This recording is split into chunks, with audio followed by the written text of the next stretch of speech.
ready to go? Just a second. Let me pull up the stream. Do you want to watch the stream on your phone? I don't know why it's not telling me when stuff is popping up. Maybe it's because I'm not logged into our YouTube channel when I'm moderating, and it's like my personal one. Yeah, I'll bring it up. Okay.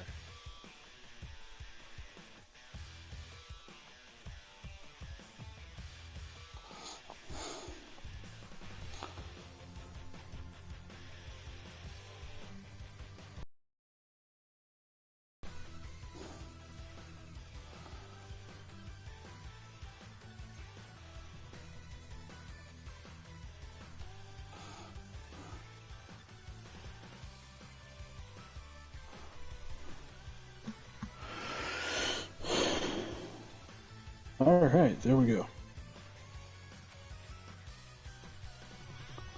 Alright, we're all good? Yep, we're good. Alright, let's get this going. Alright, everybody. For future viewers or present viewers, we are going to continue our review of Dragon Ball Super. We're waiting for Manuel, and I think he's asleep or not there, but he might join in later. Who knows? We can still get his opinion on things if he chooses to come. But for now, we're going to continue our review, and we left off on the beginning of the Tournament of Power. We just got through the Future Saga arc, which was a headache and a half, but we got through it. Yeah. I'm pretty sure it's going to be the longest one out of this one. Unless this one takes time. But this one might take longer, honestly, because we have an extra little bonus part at the end of this one. But yeah, so Tournament of Power, this was one that was kind of predicted to be after the Future Saga since the third arc? Yeah, the third arc, which is Universe 6 Saga's arc. Zeno came and said he wanted one with all the universes, so we got it. But the little twist they gave, because first of all, the animation changed from what we knew. The animation did change completely because it wasn't as bright and shiny as all the other ones. It was kind of, I don't know how to call that. You know what I'm talking about, right? It looked different. Yeah. So different animation. I had no problem with it. It looked great for what it was. And then when we started, if time passed, I forgot how long it said time has passed since, because I remember Goku was actually stopping some people from robbing something, and he got shot by a bullet, and it actually grazed him, and he couldn't, and it cut him, and he was just like, wow, I haven't been training. So that's when he chose to go talk to Zeno, but Beerus was trying to stop him, and this is where what I sort of didn't like, because they kind of abandoned the whole thing after the beginning of this, is the Goku is gone evil route. I don't know if you remember that. Yeah. Yeah, because they made him talk different. They made him talk serious and stuff, like he was betting with Beerus, and even though Beerus was telling him no, Goku wasn't scared and acting like Goku no more, so he flipped the coin, and he flipped the button, and he still was teleported to him. Told Zeno about it, which there's two now. It's two Zenos. The one from the Future Saga arc or the future, and one from the present. They're just chilling together. And Goku reminds them, and those dudes forgot. So, but they were going to do it anyways, so people try to say that it's Goku's fault, but they were going to do it eventually, so it was inevitable at that point. So, I don't remember. So, when were they told about the outcome of the erasing? It was not till... It wasn't until after the prelim fights, right? With Buu, Gohan, and Goku. So. Yeah, I think so, because it wasn't that serious at that point. But, okay, so, let me look at my notes. But yeah, so it was very interesting how they did it, because now we went from only knowing two gods of destructions, if you want to count Zeno, and then universe... No, they did know, because that's how they got Gohan, huh? When they were at the prelim fights, all the other gods of destruction were hating on Goku because of that. Oh yeah, because he was the reason that. Yeah, because the two worst tournament. The So two. Oh yeah, yeah.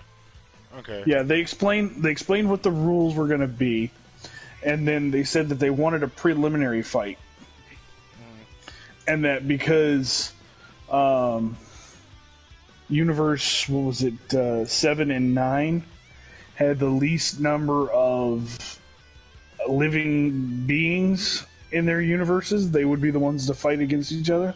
Yeah, it was 9 and 7, right? It was like Yeah. the worst. And actually, that's something I didn't talk about. That I didn't mention in this. So let's talk about that really quick because you brought it up. So the whole morale rating. Remember that? I totally forgot about that. Oh yeah, the mortality rating. Yeah. Something like So whatever that it was is. so Moral confusing. rating. Yeah. So basically, if I still remember, it's basically the universe that's doing its job, right? That's why some of them were excluded because I think there's 4 universes that were excluded because Yeah.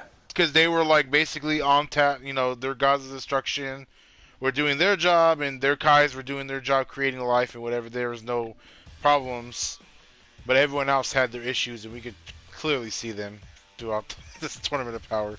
But Yeah, they either had too many beings, the like there was too much life in the universe, or there wasn't enough.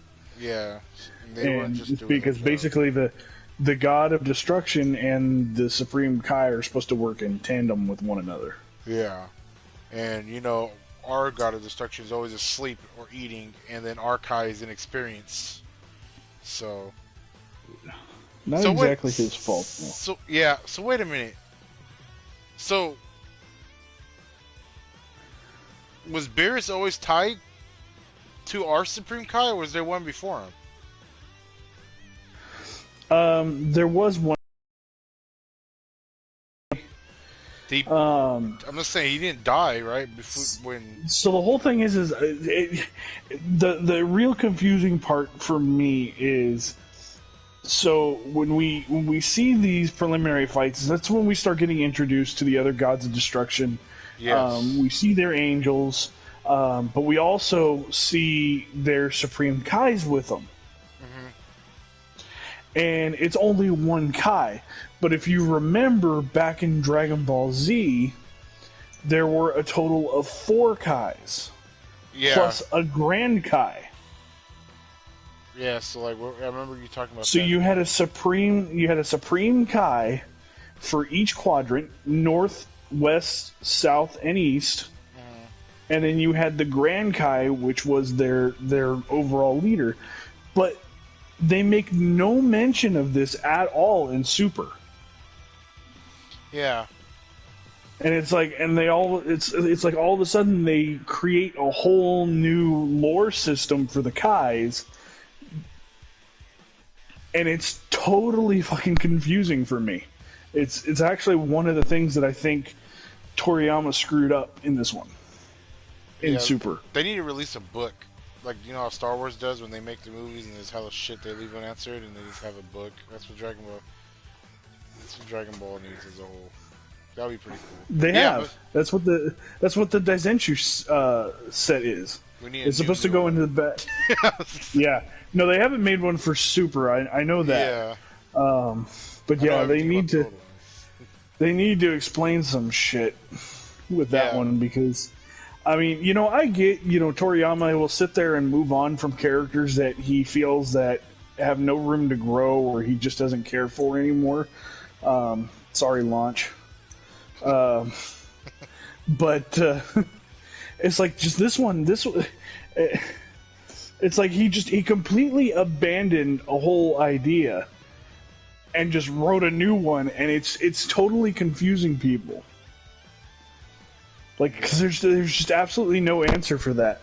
And so, so what I'm assuming, though, is now that there's supposed to be one Kai for every universe, and then every so often, as that Kai starts to get older, they take on another to train. Or if they just don't And want to they eventually become... Yeah. I guess. Because, I mean, you still have the lesser Kais underneath them, even though technically the only lesser Kai that we know of that's actually canon is King Kai, because the other Kais are yeah, they were all in filler. yeah, and Pycon never. And they actually, yeah, and well, in 2, when Boo went to Otherworld for that short little period. Oh yeah, we never saw the other Kais. Yeah, like they didn't show up and try to fight. It was just, it happened to be I think the Z fighters and a couple other fighters that. Yeah, it showed that Sanson looking dude from that one universe. Yeah, from ours. I mean from the for that one quadrant, because I know he was on one of the Kai's teams. I don't know which one it was. He was on King Kai's. The Samson dude? It was basically the guy, the big guy with blonde hair, right? Yeah. Yeah, that was King Kai's one of King Kai's fighters. He was from the same quadrant he was supposed to be from Earth. And basically, he's the Dragon Ball equivalent to like Hercules. Oh, okay. Oh. But anyways, yeah. Or at least that's how they explained it in the English dub. I don't know if it's any different in Japanese. Yeah, I never seen it. And that's what I should do. Should watch it in I never watched Dragon Ball Z in Japanese. That'd be interesting just to see how much they change. Huh? Yeah, no. Maybe that's my next thing to do. It'd be like going back and watch Yu-Gi-Oh in Japanese. It's almost completely different. Yeah, I know. So fucking different. Yeah, but so now that before we get into the preliminaries and everything, so let's talk about what's my notes really quick. Let's talk about the Gods of Destruction really quick. Let's just kind of glance over them. What did you think about all of them? Because this is the first time we've seen all of them. Yeah, well, I mean, obviously, it was most of them were pretty cool. I had an issue with only one of them, and I think you know which one that is. The clown. Josh is scared of clowns, guys. And when I seen that, I knew he was gonna freak. It is not my fault that my father decided to traumatize me when I was like 8 years old and have me watch the original It. Dude, when I watched It the first time, I was hogtied with a sock in my mouth, forced to watch it. And I came out fine. I came out stronger. Now, there's no scary movie I watch now without laughing or joking, because there's nothing really scares me anymore. In movies, You have problems. Yeah. Anyways, that's for another video. But yeah, the God of Destructions, I remember half of them were made by Toriyama, and the other half was made by Toyotaru, which is very cool. Yeah, and they're all named after alcoholic drinks. The alcohol, yeah. You know they've been working hard. They're able to name all that after alcohol. I mean, it's given away right from the beginning. Beerus is beer, Champa is champagne. Yeah, I know there's a wine one and whatever. I forgot which one it is. I really don't remember all their names, so forgive me. Yeah, no, I don't either. Yeah, I think one of them was really like a cool though. Yeah, but what was really cool was to see like the different mentalities from universe to universe. Like we even had like a mixed up universe where I think it was Universe 9.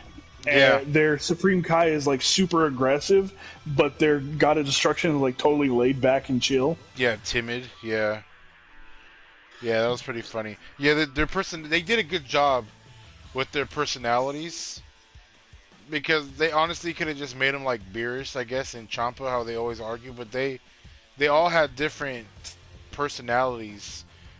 Like even like some of them were just quiet but menacing. Some of them were arrogant. Some of them were timid. Some of them were just, and then one of them like was focused on like vain. Beauty. Yep. What happened? She was vain. Yeah. That's the word. Sorry. Oh, okay. Yeah. I don't mean to be Teacher Josh here. It's just trying to help you out there. They did a great job, and they all looked different too. There was one that was a robot. for the most part. And that was pretty before we found out he wasn't, but I thought that was pretty funny. And that was a shout out to Dragon Ball GT for all you fans out there. Yeah, that entire universe. Yeah, because it was based off of Giru. He said he got his inspiration from Giru from that. So, you know, there you go. You guys are happy. You got GT back. I was hoping, what I was really hoping, and it would have been super funny because they really didn't have to do anything about it, if one universe was just the movie villains.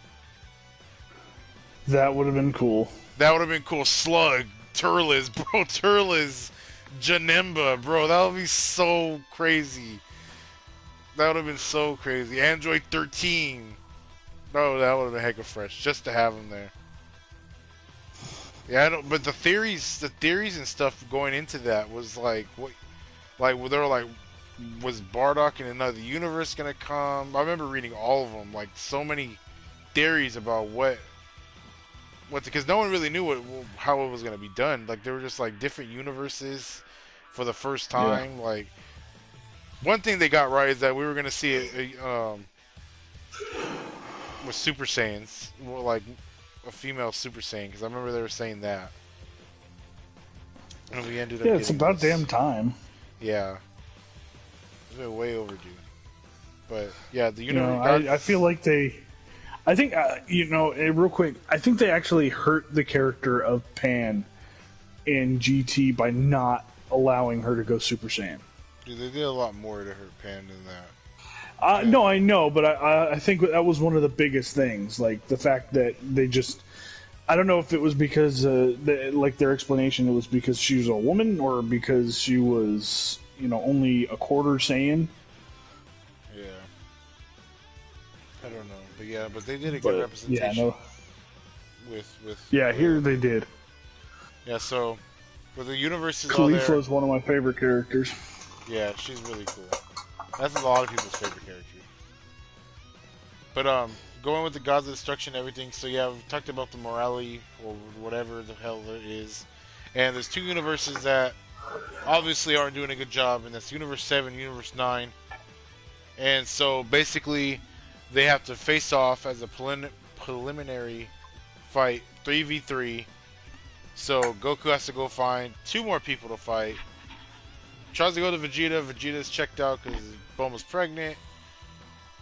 I forgot why he didn't ask anyone else, but he did ask Gohan because Gohan was supposed to go help in the last one, but he has a business meeting. But now he's free, and they asked Majin Buu because in the last one he fell asleep and got disqualified.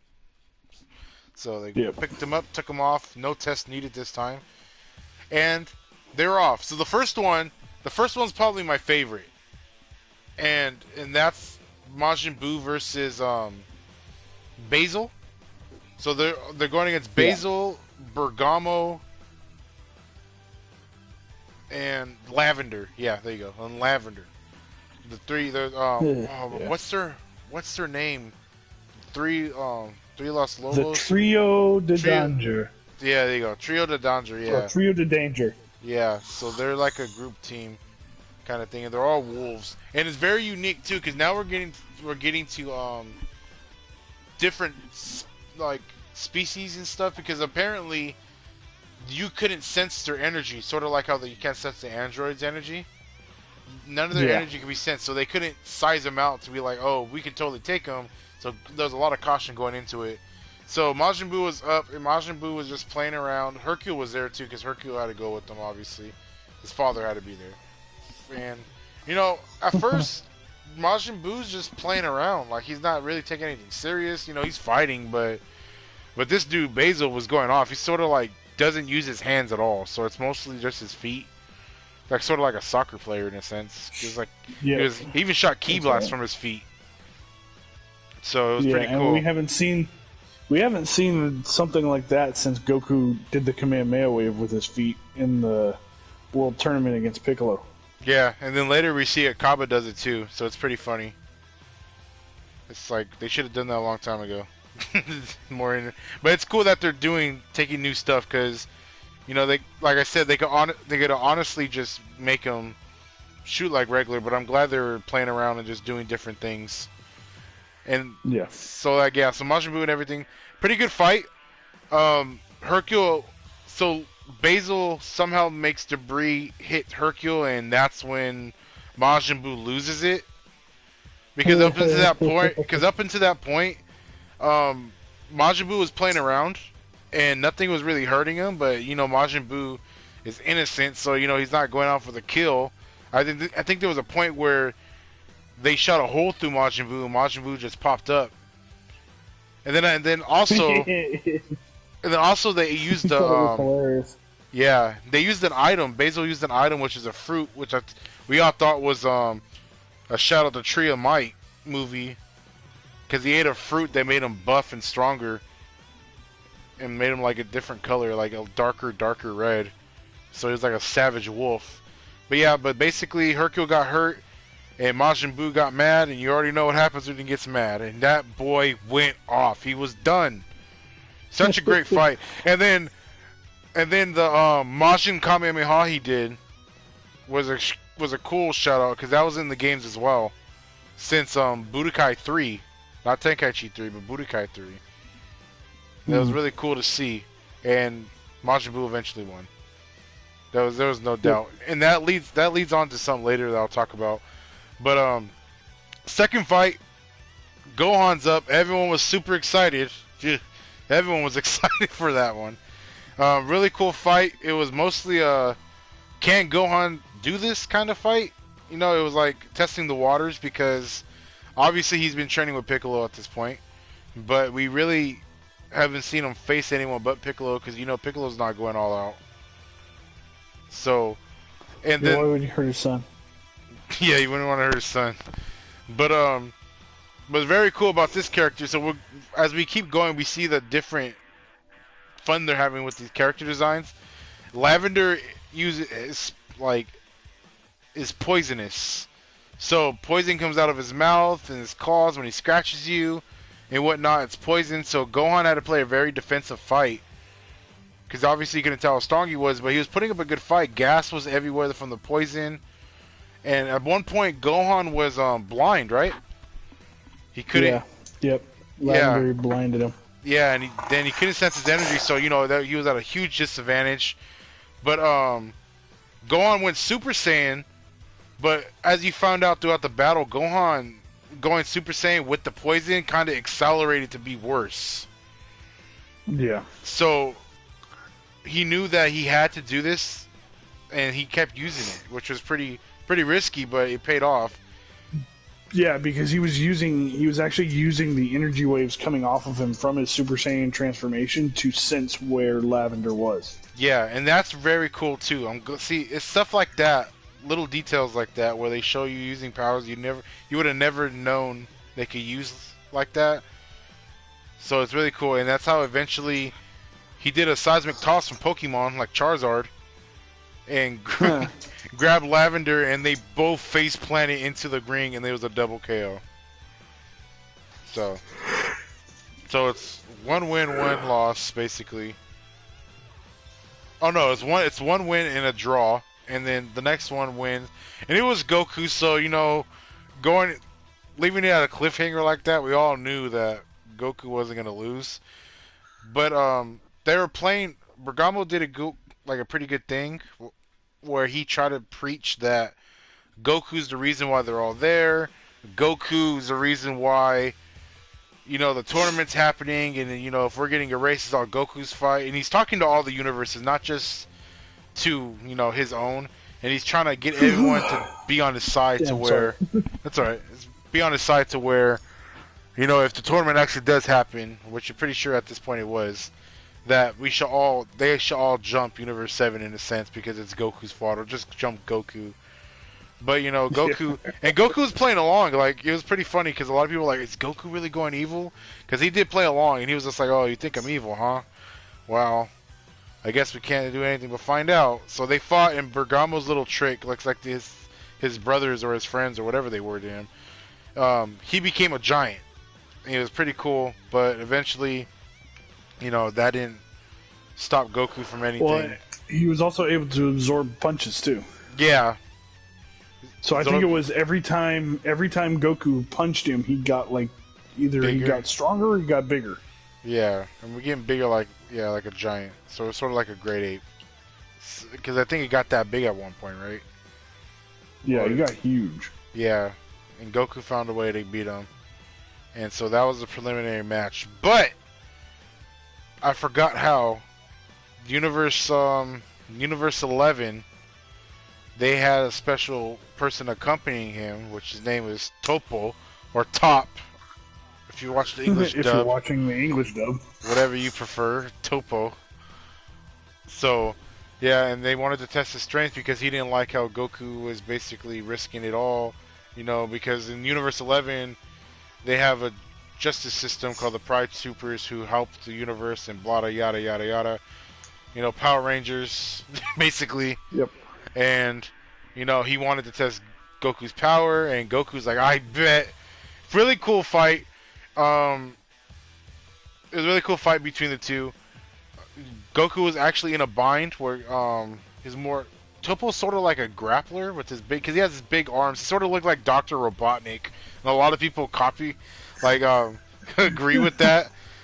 It looked like Dr. Robotnik with the big mustache and everything, and he has these big, humongous hands, and he had Goku in this lock, and he was like squishing him and crushing him to death, and Goku couldn't really get out of it, and he powered the Super Saiyan God.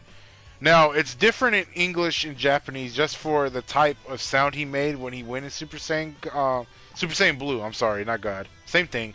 Super Saiyan Blue. And in the English dub, they made him have this epic roar. Like, it sounded like a monster. And I guess they're playing off of the Japanese side when Goku went Ultra Instinct, and when he did the little glance, and you hear the echo in the background when he's yelling.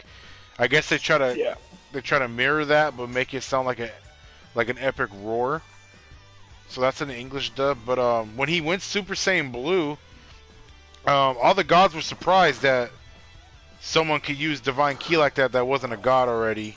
Because you guys still know that basically Goku is not a god, obviously, even though he uses the ki. As much as Ted wishes he was. No, he can kill anybody he wants, so that's basically a god. But yeah, so everyone was astounded, and the music for that score for when he goes Super Saiyan Blue or whatever was pretty good. The music was good for it, and Goku went up for this cool old Kamehameha right to the face of Topo, and he blocked it, but he hurt, and he was pissed. Like he was pissed that happened, and they probably would have went further, but they called it off and said that was enough. But fun fact, in the Japanese, in the manga, Dragon Ball Super manga, Goku actually loses, which I actually liked that outcome. Thanks for spoiling it for me. It's alright, dude. It's what we do. Yeah, and then for future spoilers, the whole Dragon Ball Super manga for the Tournament Power completely different from the anime, so there's going to be a lot of differences between you guys get there. But yeah, so that's a total different. I like the outcome from the manga a little bit better because, Goku was super excited for this, and I think it would have been good if he did lose in the anime too, because then he wouldn't know how severe it is and how serious this is, because he thinks it's a game, and I'm pretty sure he knows he can win, but it would have been good for character development if he knew that, like, oh, well, maybe this was a bad idea, because you really don't see that till the very end, or near the halfway point. So that little preliminary happened, and now we get on to the next part, finding the rest of the crew. Because how many people can you have? This is Goku, Vegeta, 10. Okay. So yeah, total. So you got to go find 10 people. So we're gonna have a little talk about this one. So this one's we're talking about recruitment of everyone. So other than going episode by episode, because this takes kind of a while. So let's talk about the 10 people we chose, or like our universe chose, because we're Universe 7 right now. So what do you think about the people we chose? And not going into like the replacement at the end. That's a separate one after this one. Yeah. I was actually kind of excited to see, such a mixed group. I mean, there was a huge surprise for everybody. I think when it was first announced what the lineup was going to be, Yeah. and of course it's Android 17. Bro, when I seen Android 17 on the poster, I was like, oh "What? my Whoa, god, what?" dude! When you bro, showed me what the lineup was going to be, I was like, "Wait a minute, is that who I think it is? I Is freaked the that hell who I out. think it is?" Dude, 17 hasn't been It in was- the anime since basically the Kid Buu saga when he Since was he held helping he he held was the help people at gunpoint. to help give the energy for the Spirit Bomb to kill Kid Buu. That's the last time we've Yeah. seen him. Yeah, but it was so cool to see him. But yeah, like you said, it's really cool because like it was basically because this is what I like about Dragon Ball Super right here. Yeah. It's a continuation from Z, and it does a lot of shout out and stuff, and it, like it's not like Pokemon like I compared it to last time where Ash goes to a new region and completely forgets everything. No, they all remember, and this core set is like, all right, the world they don't know it at this point, but they're like the universe is gonna be erased. This is like a sum up of what everyone's been through. You got the Android saga, you got the Saiyan saga with Vegeta, you got the Buu saga with Majin Buu, and then the regular Dragon Ball saga with Tien, Master Roshi, and Krillin. That's such And a Piccolo. oh yeah, and Piccolo, yeah, I forgot. But and then Gohan because he's Cell Saga, whatever. But it was such a cool combination of everything. I think a lot of people, I don't know if a lot of people caught on to that at first, because I'm pretty sure they're like, oh, it's just the regular Z Fighters plus 17 and Buu. But it's just like they all were enemies at one point. It says for Gohan, but yeah, and Master Roshi, even Krillin like kind of had a rivalry with Goku as kids, so. Yep. And he didn't really like him at first, so everyone were like they were all enemies at one point, and it's really cool how they were all together.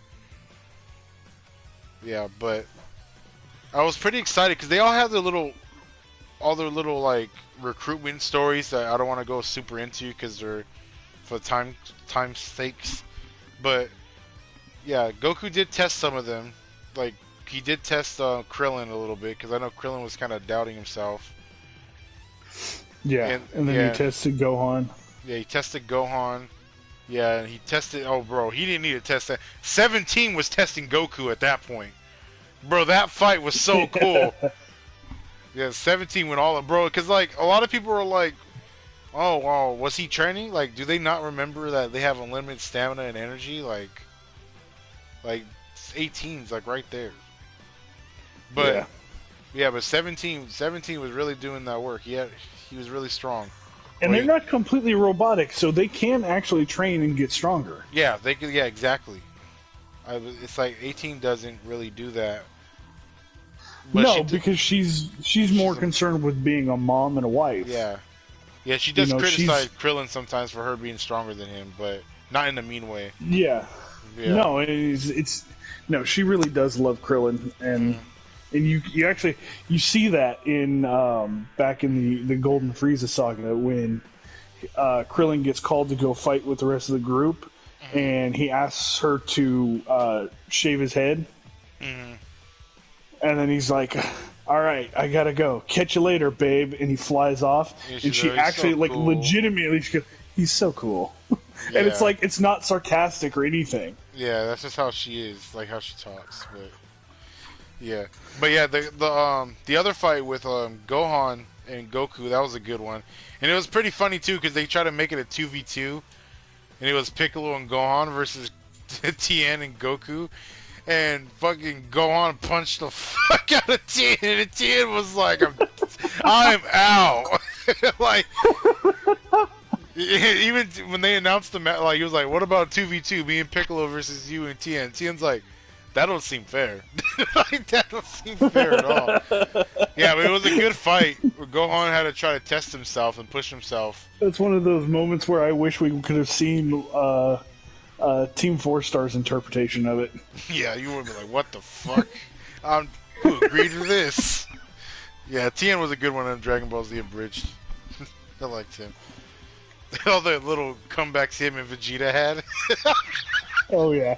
That was like a funny. But yeah, but Gohan and Goku's and of course fight. him and Cell. Oh yeah. Tien Shinhan Cell. Yeah. Let's see. Is there any else? I think that's it. They just picked Majin Buu because Majin Buu just fit there. Oh yeah, the recruit Master Roshi. A lot of people didn't like that, and I thought it was a good. Master Roshi had to show what he did. Yeah, I was okay with it. Like I was like, can he really hang with all these guys at this point? Like I know, yeah, he could still go into his buff form, but Yeah. like, it's like, how long can he hold it? And Yeah. And oh yeah, going into the recruitment of everyone, talking about how they said there wasn't a lot of life in their universe. Remember when they were looking for people? yeah, Yeah, that was kind of surprising. But not really, because Kid Buu went out and blew up hella shit. So yeah, that was part of it. yeah.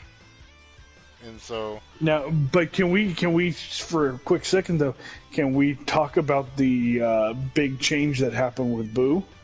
oh yeah, that bull fell asleep, guys. Oh yeah, No, you mean no, the skinny, no, no. yeah. But before that, he fell Before asleep. that, He got like buff. Goku goes to get him, and he got He hit the Dude. gym. He had his explanation was he had fun, so he trained. That is scary.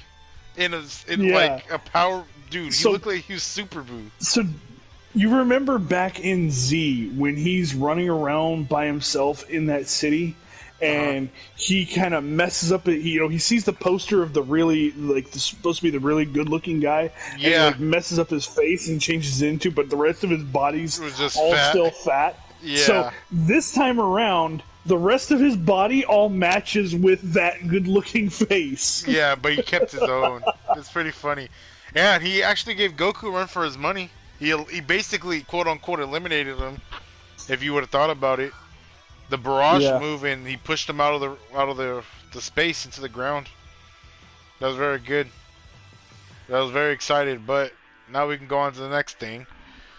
He fell asleep. Yeah, and then, of course, Boo fell asleep. And so they were down a person, and everyone thought they could just go in with them, but Whis told them like, nope, you wouldn't want to piss them And off. I mean, they totally fooled us with this too, because they had the title sequence with Boo and everything. yeah, Like yeah, it was all. yeah. They played us hard on that one. And it didn't change till after the fact, like till the tournament Yeah. actually started. Well, no, it didn't. It didn't change until after their replacement came in, and then it was like the next episode. It was somebody different. Yeah, so we could talk about that now. Which We're will- going- Yeah, so Goku came up with the bright idea of bringing Frieza back again. Now, this one, a lot of people were mad at. A lot of close friends of mine were mad at Frieza coming back again. They thought they were just, they ran out of ideas again. Like the reason for Golden Frieza saga, they're like, oh, they're just running out of ideas, so they're just bringing back someone. But I really liked the idea because, like, now it's really full circle. I mean, yeah, it sucks for Majin Buu. Well, this is my reasoning for why Majin Buu didn't get in the tournament power, is he would have been super broken. He can't basically feel pain. He could turn people into cookies. He could multiply himself. he could regenerate. He could heal his teammates. Remember, he could heal with his powers because he healed the Hercule and the dog. He's really broken. And one of my friends were arguing about, like, oh, he could have did it. I was like, well, can you tell me someone in the lineup who could have beat him and sent him out of the ring? And he couldn't. I can't even think of the only possible way I could think Majin Buu of getting out is if that Universe 11 girl who puts the barriers around people trapped him in that, and Jiren shot that off the edge. That's the only way I can Yeah. see it. Yeah. No one would have pushed that boy off. If they would even try to push him, you probably would have went through him. Or like, Yeah, wait, and knowing the way things kind of go in that show, yeah, they would have had his elimination be like something cheap, yeah, like like they him would have falling asleep or eliminated him, something. or like he breaks a rule and gets eliminated. Yeah, like he turns someone into a cookie. Like first thing he turns someone into a cookie, and he's like elimination. Like what? Y'all didn't say that.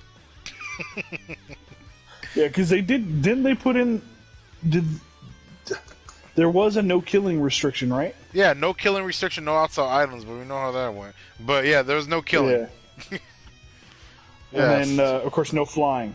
Yeah, no flying. Yeah, that's another rule. And I see Boo immediately breaking that rule right there. Yeah, that's probably how he, bro. That's probably how he would have went out. Honestly, it's him flying to somebody. No, actually, no, he couldn't, because remember, as soon as they got into the arena, they couldn't fly at all. They tested it. Remember? Hmm. The only ones who could fly were people with wings. Because Goku tried to Okay. fly. Yeah, but I could. Yeah, they had some. Okay. I really can't think of anyone to eliminate Boo, because he's pretty. It definitely broken. would have. It definitely would have been interesting to see Boo and Jiren fight. Yeah. Other than Jiren, I mean, everyone could be commenting right now and be like, "Oh yeah, Jiren could have beat him." Yeah, Jiren could have beat anybody at that point. Like you could, yeah, but I'm talking about full length, blow him off the edge, because like, Yeah. because everyone else is understandable, but Majin Buu is like a different type of animal. So that's why I think that they didn't include him, because I know if we can't think of a way for them to get eliminated, I don't think he could have either. And you already know how Toriyama is. Yeah. So yeah, so Goku thought of bringing Frieza back, and no one wanted him there. Like everyone was just like, "No, what are you thinking, Goku?" Yeah. And then of course a couple people were incredibly pissed at his decision. Yeah. Oh, well, before that, before we get into that, the one thing I really liked, and when it happened, I didn't know why it happened until like literally like 5 minutes afterwards, was when 17 got there, and Piccolo actually got up and when confronted him and shook his hand, and that's a shout out to Z2, because both of them teamed up to fight Cell when he went on in the intro to the fight, and they were actually having a good time fighting each other, even though it was, you know, life or death at that point. But yeah. Are you even trying to hit me? No. Wait. What? Oh. Oh. Crap. Hellzone Grenade. Oh, it's even got a cool name. So Piccolo going up to 17 and shaking his hand was a cool payoff, because he knows that they were working together to stop Cell for a minute until, you know, Cell got him. So Yeah. that was really cool. So back to Frieza. So Frieza's back for a third time. Yeah. Fourth this time? would be his official third time. Okay, yeah, official third time. Yeah. So he's in hell, obviously strung up like we seen him, and he has to. They made a thing with Baba like when they brought Grandpa Gohan back. So Yeah. so they had brought him in back that. So this is a really cool scene. This is what I really liked, how Goku acted when he went to hell. You know, to let Frieza out of his cocoon, and how serious he was. And he was like, "Are you sure you want to do this?" Like, yeah, you know, who's gonna stop me? Like, you know, he was like teasing Frieza, and they were teasing each other at that point. And so he let him out, and little do people know is that, I mean, little did Goku know that Frieza was actually training his stamina and power control for his golden form. So now Frieza's a whole different animal now. He's not the old Frieza we knew. Yeah. He actually trained himself. And a lot of people call bullshit on that, but they forget when Goku did that to do Super Saiyan 3. It's like he only achieved Super Saiyan 3 because in other worlds there was no stamina or, you know, or exhaust. So it's sort of the same thing, right? In a Yeah, sense. pretty much. So a lot of people who are upset really don't pay attention. I guess, because I kind of understood it as soon as you said that. He's training mentally to get stronger, and that's what happened. So, a little cool payoff, a little cool funny joke. When Frieza walked out of the Baba's temple, he punched Goku in the gut, and he's like, "Oh, I'm not used to my full strength yet." He was like, kind of slipped, and then Goku punched him back. He was like, "Oh yeah, mine's too." It was pretty fun. It was pretty funny. But oh yeah, the gods, dude, they were trying to kill Frieza, even though he's dead. Remember they tried to Or were they assassinate? trying to kill Goku? They were trying to assassinate Frieza. Well, the plan was for Frieza. Oh. Yeah, the plan was to kill Frieza because they heard through the grapevine. Yeah, because they sent that dude who turns into the chicken. They sent him to spy on him, and they heard that they're bringing Frieza back. And then that's when they the rat god told the timid god to hire some assassins, and they gave him the Hakai ball energy. Uh-huh. And it was really cool. It was really cool seeing Frieza after all that time because he really started assassinating. Like he was showing that his death beams can like heat seek now basically, and like string around and stretch, and like he can control them, and he can shoot like 5 of them off at one time. He was really showing off his power. And then the cool part is that they the assassins actually hit him with the Hakai, and he outpowered it. And that kind of boosted his freaking ego. Frieza's ego even more. And yeah, so he threw it to Goku, and Goku couldn't get out of it. He barely got out of it. So, shows you that. But yeah, so yeah. They did that to show you how strong Frieza's gotten, so that people won't be like, I know some people are like, well, if Frieza got out of hand, Goku could just beat him. They're trying to show you that that's not the case. They even did the match, remember, where they punched each other, or they were fighting and they punched each other super hard, and they both knocked each other out. But Goku fell out of Super Saiyan Blue, and Frieza was still Golden Frieza. Pretty interesting in that part. Yeah, so they slugged it out, got over it, and now they were back at it again. They were going to the tournament. So really, before we get into the nitty gritty of the tournament, we were introduced to 2 new Saiyans, Kale and Caulifla, and Kaba went to go get them because he needed more people for the tournament.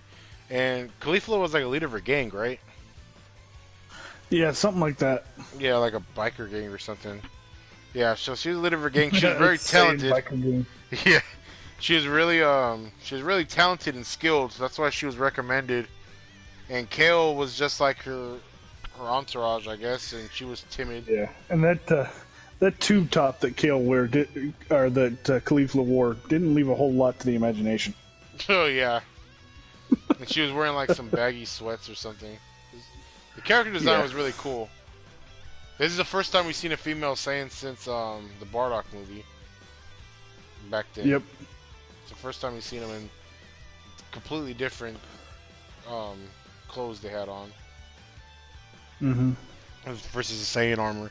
But yeah, so Kaba showed her she can go Super Saiyan, and she tried to. So this goes the explanation of the Super Saiyan going Super Saiyan in Universe 6 about the back of the neck, right? It's like something in the back, not the back of the neck. Yeah. It's like the small of the back or something like that. Yes. So I have a theory about this, and I told like one of my friends, but they didn't kind of see it. But so basically they focused on the back. What was it, like key or focusing the power in the back, right? Yeah, it was something like that. I don't remember the exact details. I think they said like act like a wings or something. I don't know, bro. I really can't remember. But basically, focusing the energy in the back was able to force the transformation. And a lot of people thought that was stupid. And I know a lot of people are saying, oh, they're ruining the show. Why did Goku, Vegeta, and everybody had to go through major pain? And it's not that. It's not that. because Kaba did it going through pain because Vegeta beat the shit out of him and then said he was gonna kill everybody. So that made Yeah, it's just the whole thing is that when Kaba transformed, Kaba's more of an analytical person to begin with. So he naturally he thinks about everything. He analyzes everything. So when he was sitting there telling Caulifla and Kale about how to transform into Super Saiyan, he was doing it from his point of view of when he did it. Yeah, Vegeta. He even mentions like he told me to get mad, but it was like as I was transforming, I felt this feeling like in my back, and he remembers how that felt, and that's how he's able to easily do it over and over. So it's not that I don't think it ruined it. It just it actually gave an explanation, even though we never really asked for one. Yeah, we don't know the anatomy of everything and stuff.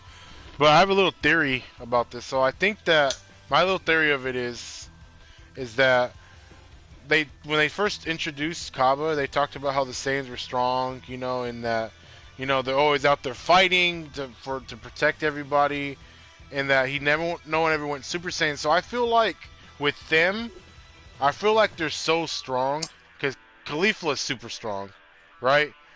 And talented to what she is, and I feel like they barely need a gentle push to make them go Super Saiyan. Does that make sense? Yeah. I feel like they're so strong to the point where Goku and everybody, they were strong too, but they were like backed up into a corner.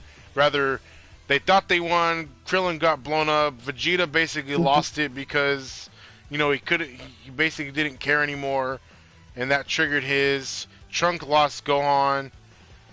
Goten was training with his mom. I don't know how that happened, but that just happened for him. So I just felt like that they were already strong and they just needed a gentle push other than having to go through pain or something. That's what I always thought. And then speaking of power, so they try to teach Kale, who doesn't really want to. She doesn't even look like she could fight. And so they're telling her to do it and she's doing it, but she can't. She almost does it, but she can't. So Kaba's talking to Caulifla and, teaching her how to do it.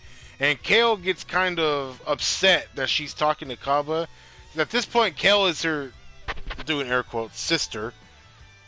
But he gets really jealous and she fucking loses it. And she transforms, but her Super Saiyan is completely different because she is the Broly of Universe 6. Completely wreaks havoc on Kaba. Kaba doesn't know what's happening. And Caulifla has to go and try to stop her, but she's amazed that Kale could even do any of this. And she's just like, Kaba, just like she would Kakarot. So she was really upset. And she shoots this ball at energy blast at Kaba, and Caulifla knows that's like a death kill. So she goes Super Saiyan 2, and they don't say it. But me and you, when we seen that episode, we're like, wait a minute. Her hair is like not Super Saiyan no more. It's Super Saiyan 2. And she deflects she had the electricity. Blast. She had the electricity going around her, and it's like we don't even see a transformation happen. It's like all of a sudden it's there. And it was crazy. Yeah. But yeah, we saw that, we flipped out. Yeah, she deflected the blast and she basically calmed Kale down and said, "Dude, like, what are you talking about? Like you're my sister. Like, we'll never be replaced." And that kind of snapped her out of it. But yeah, so she is basically Universe 6's Broly, in a sense. Everyone thought that she was going to be like the Broly, like they just thought they made Broly canon by making her into the Kale, but little did we know. But yeah, so new Saiyans, new power, new Broly. I still want to see that Broly Kale fight. Yeah. So now the tournament starts. Everyone's there. The rules are simple: no weapons, no flying, no killing, no outside items. and the tournament begins. Actually, everyone's like in this like I'm gonna say game lobby because everyone's just there, and Goku sees Hit. He goes talks to Hit. Introduced Kale to Kaba introduced Khalifa and Kale to the Goku and Vegeta. Goku's like, "Hey, girls, I didn't know we had those." I didn't know we had those. He didn't say that, but he was pretty amazed that there were female Saiyans and everything. Tries to say hi to Hit. Hit doesn't give a shit. It's pretty funny. I remember in the background, what's his name? We just said his name. Champa's in the background sticking his tongue out at everybody, and then we meet. He sees Toppo, so he runs over to see Toppo, and on the way to Toppo, we introduced to Jiren. Now, Jiren looks like an alien. I mean, they're all aliens, but he actually looks like an alien. Yeah. And, he's trying to talk to them. He's trying to talk to Jiren, and, I guess it reminds me of the aliens from Destroy All Humans. Yeah. And they're trying to set up the arena, and they're, like, floating the tiles, and it's going right towards Jiren and Goku, and Jiren completely like does this thing where he doesn't even move, or Goku has to like dodge it, but Jiren just stands there and like it doesn't even hit him because he anticipates it. And then he does that thing with Goku where he's like, "Be gone," and he teleports behind Goku and then back in front of him, and I was like, "Oh my god." I thought it was going to be cool, but we'll get into that later. But, yeah, so the tournament starts. So now we're going to do this differently. There's a lot of fighting, a lot of interaction, a lot of everything in this tournament. So instead of going fight by fight like we did for the Universe 6 saga, we are going to talk about what worked. So what I mean by what worked, we could talk about any fight except for the main big ones, okay? So basically the end fights, okay? Yeah. So we could talk about any fight we want and what works. So go ahead, you can start. So what's one fight that you think worked and was really good, or what worked about the tournament in your opinion? Oh, jeez. Okay. There's a lot, huh? Yeah, there is, and I'm trying to avoid the big ones right off the bat.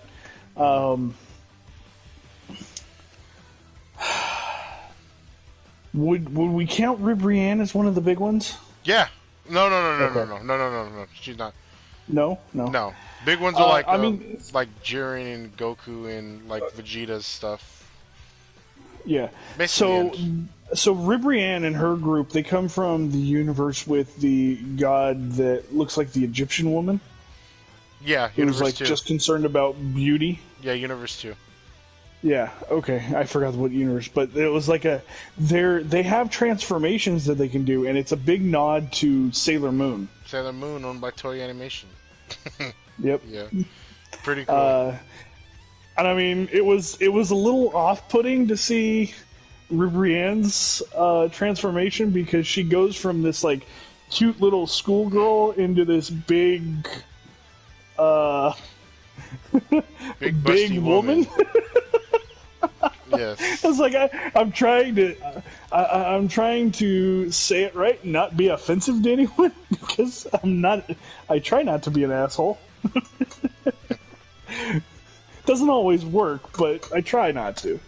But yeah, that was cool, because I used to watch, of course, I used to watch Sailor Moon as a kid. I used to get teased for it, but I didn't fucking care. I thought it was cool. Mask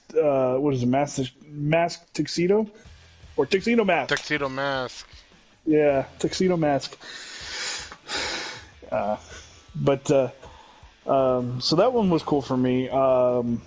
Seeing one thing you didn't mention when, they were introducing the other universes, seeing other Nameks. Oh, yeah, other Nameks, yeah. I forgot all about they had that. Nameks from Universe 6. And, later we come to find out that these are basically the only two Nameks left. Not because their race has been wiped out, but because you remember when Piccolo absorbed Nail. And then, of course, he did the same thing with Kame. Yeah. But they had done that with their entire race, and it was just these two Namekians left. Hmm. And so that was cool to see them, to see the interaction between them and Piccolo. Yeah, that fight was pretty good between well, it was short, but the fight between the Mechians and Gohan and Piccolo were cool. Yeah. Because Gohan actually stepped up in that one. Because we really don't see a lot from Gohan in this, which a lot of people were upset about. He got eliminated in a dumb way, and a lot of it was him just stuff doing outside of major battles, like when they huddled up in the beginning and Yeah, well, Goku made him the captain of the team. yeah, but we really it was up to him to strategize. Yeah, I guess. I was hoping to see him do some crazy stuff. Yeah, I mean, we did get to see him back in his mystic form, though. Ultimate Gohan. Yeah, which was cool. Other than that, I don't really know what else I can talk about that's not a major fight that I enjoyed. So it's my turn? Yeah, go ahead. Alright.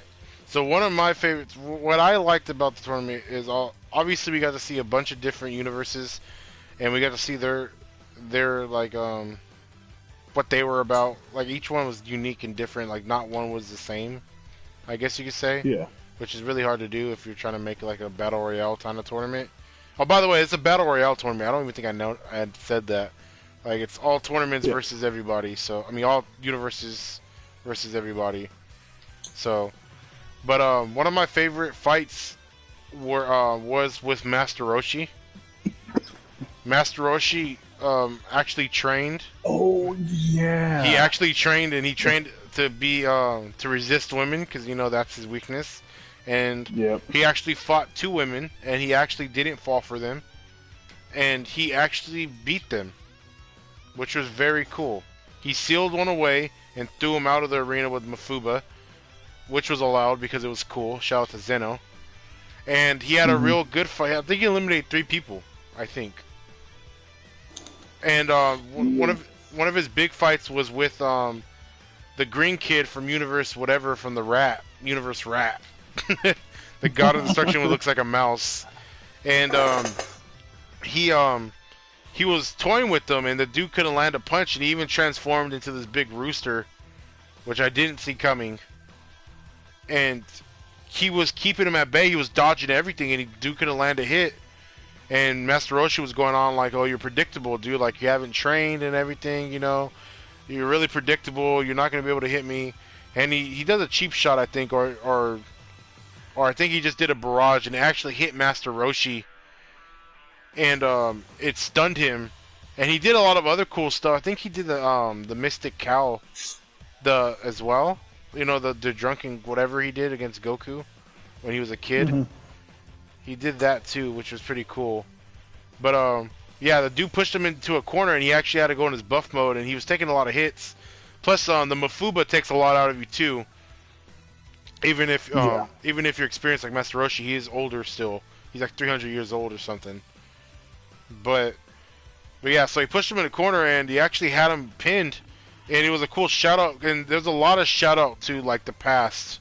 And this one was basically he was saying it was his final Kamehameha, and he was saying he's telling Gohan and Krillin like keep eating, keep training, keep doing. That's the Kame Turtle School way.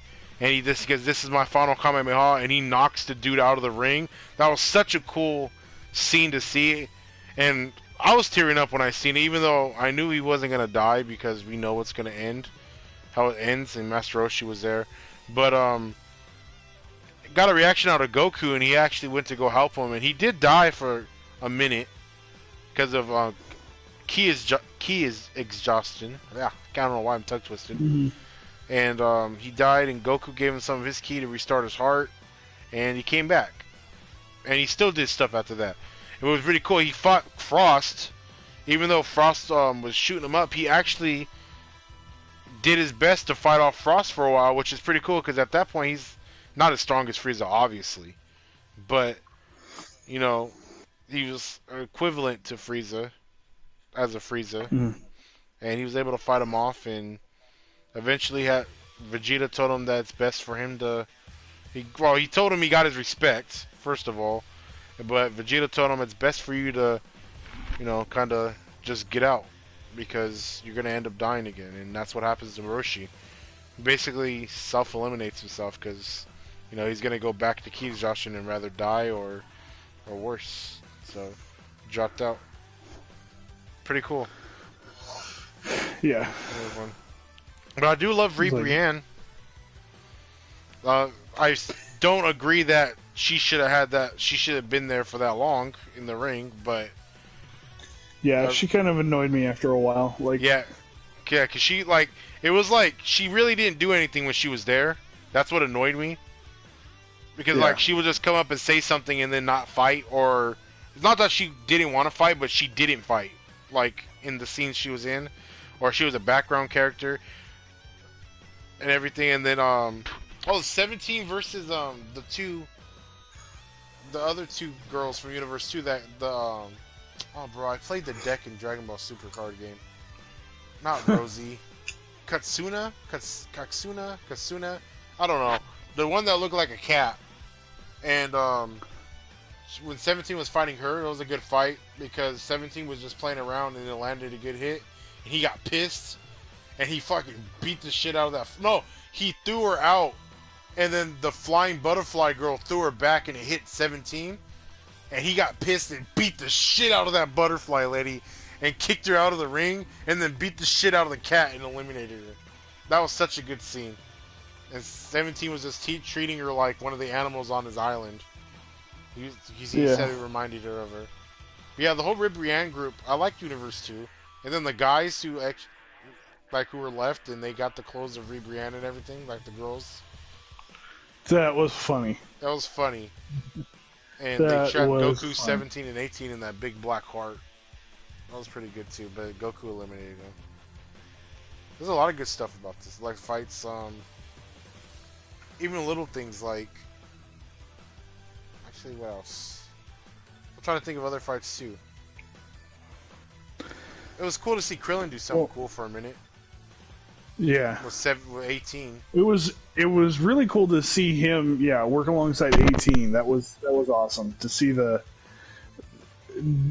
It was almost kind of like their 17 and 18's move in the games, where they fight Excel Dance and they did that together. That was cool. It was cool. And of course there was the little storyline between Frieza, Gohan, and Frost.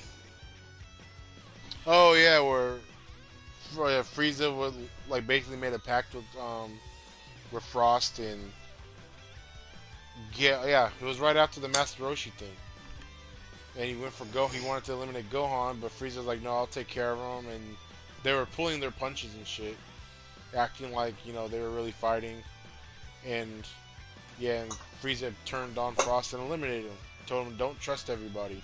Or don't trust no one. And then Frost... Yeah, go ahead. From the stands, he got pissed and tried to... I forget if he tried to go back into the ring or if he tried to, shoot. Yeah, he tried to shoot him. And the Zenos, they just snapped his ass out of existence. Yeah. And then they were like, don't do that again or you're all next. And Chopper was like, please, no. It was just him. we weren't doing it. Yeah. They straight up, Thanos snapped his ass out of existence. You know what I liked? I liked the Zenos in this whole tournament. Because, in retrospect, they were the fans, which were us. They were fans. They were doing the mimicking when Goku did a Kamehameha. They were acting like they were doing it. They were doing Jiren stance of Be Gone. They were amazed and like, wow, whoa. They were basically fans. And that's pretty cool, because if you think of it that way, that means Toriyama understands that we are the true source of everyone, in a sense. Yeah. We were up there. So that's pretty cool. The Xanos were really funny. I'm trying to think of any other fights that were really cool or anything I liked. Um, I like when Vegeta got trapped in Mafuba. That was scary. Because he Yeah, had that that cool was. he got that cool epic comeback when Master Roshi freed him. Because that was Master Roshi's fault because he tried to Mafuba Frost. Yeah, that's And right. he trapped him and then which was cool because he tried to Mafuba Frost and Magetta, and then Frost was waiting for it because I guess he was watching it, and he turned Mafuba back on him, but he trapped Vegeta instead because Vegeta is the one who humiliated him the other time. But then Master Roshi made Yeah. it better and then broke the canister, and Vegeta came out and was like, "You're dead." Yeah, pretty cool scene. And he eliminated Magetta again too.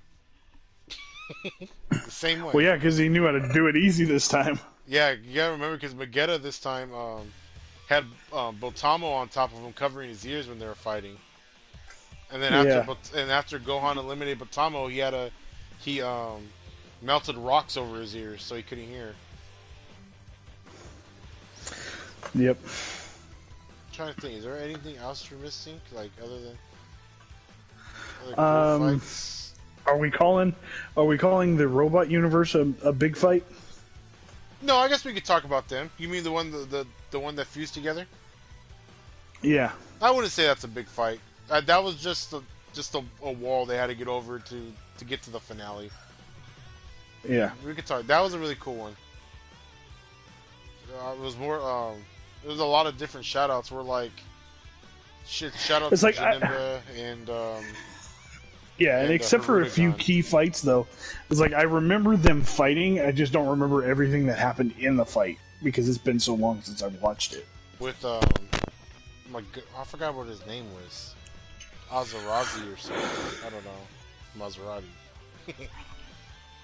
Yeah, but he's really. Yeah, so the three robots in the crater, which is that was left in their universe, they fused together to make this humongous guy who could fly because he had wings, so he wasn't cheating. And his idea was to blow up the arena so they could fall off. But by their powers combined, they all Vegeta, Goku, Gohan, 17, and Frieza all like combined their powers and worked together to defeat him. 17 broke the power gem in his head, and they were able to eliminate him. Yep. Yeah, it was a pretty cool fight. And I always still say Frieza had the hardest part because he was shooting out of one finger, while everyone else was shooting out of a full-fledged palm hands or both hands. Yeah, that was a pretty good fight. The good shoutouts, like I said, like he was war punching like Janemba, like he punched it one way and the fist will come out, and he was also like sort of like Harudagon. So they're doing like a lot of shoutouts, even though maybe it wasn't intentional, but really cool shoutouts or resemblances to them. Yeah. I mean, overall, just right now, and I know it's a little early to even say this, like the Tournament of Power arc. Once you got to the tournament and it all hell broke loose. It was so good though. It was like it was chaotic, but it was everybody had their moment. Yeah. Really, and I mean, it really you didn't have people, you didn't have certain characters like you didn't have a whole lot of them sticking around in the fight for too long. Yeah, past where you expected them to be.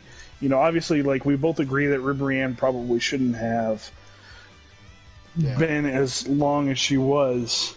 But other than that, most everybody else was there for pretty much exactly as long as they needed to be. Yeah, if you look at them and be like, yeah, they can get eliminated pretty easily. They got eliminated pretty easily. Like that one pig remember that pig? I think it was from Universe 6. The one that kept saying, I have the master plan of how to defeat it, and he got eliminated. He was like Dr. Somebody. He's like a little pig with a trench coat on.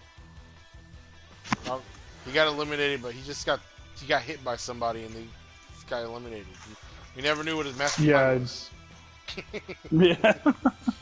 That should be like a filler episode. I want to know. Could he have killed everybody? but Something like yeah, that. yeah. But there was a lot of good fights. Oh, I guess we could talk about yeah, we could talk about it because it's not the biggest fight. When Universe 11 went after Kel and Khalifa. Remember the girl? It was the guy that looked like a GI Joe. I guess he was the leader, and the girl who had the force field, and then I forgot the other guy, but Kale and Khalifa just got done. Well, Kale. Well, we didn't even talk about Kale. Before that. Let's talk about Kale going berserk on Goku. Yeah. Yeah, that was if that wasn't ripped out of Broly's movie. There was so many side by side comparisons of Goku getting dragged through the wall, Goku getting punched, Kale going Goku, Goku instead of Kakarot. It was a huge thing.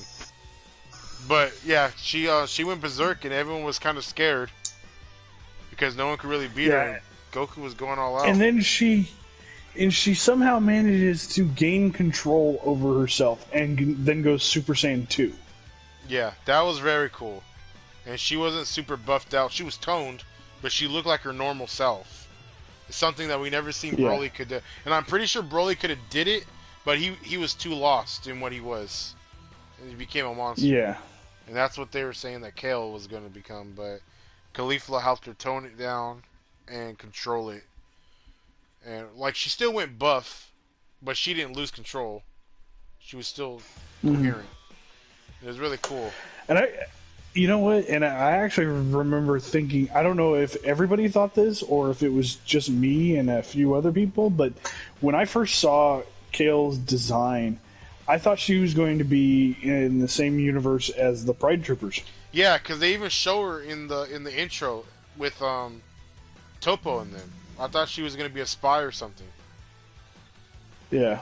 Yeah, a lot of people thought that. That would have been cool if she was a Pride Trooper, but yeah, there was. I guess maybe she is now. Yeah, now she is. They're like, yeah, hey, dude, you're strong. But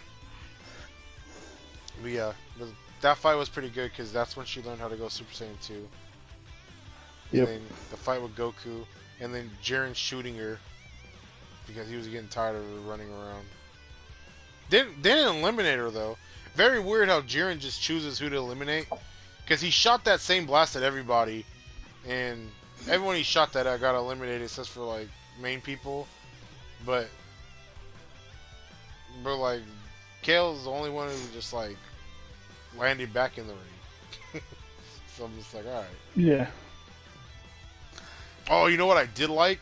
When Frieza going around beating everyone to the brink of death and then eliminating them.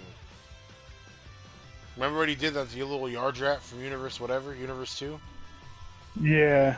He was shooting him point blank with death beams until everyone's like, he's gonna kill him, and Frieza's like, no, he's not dead yet.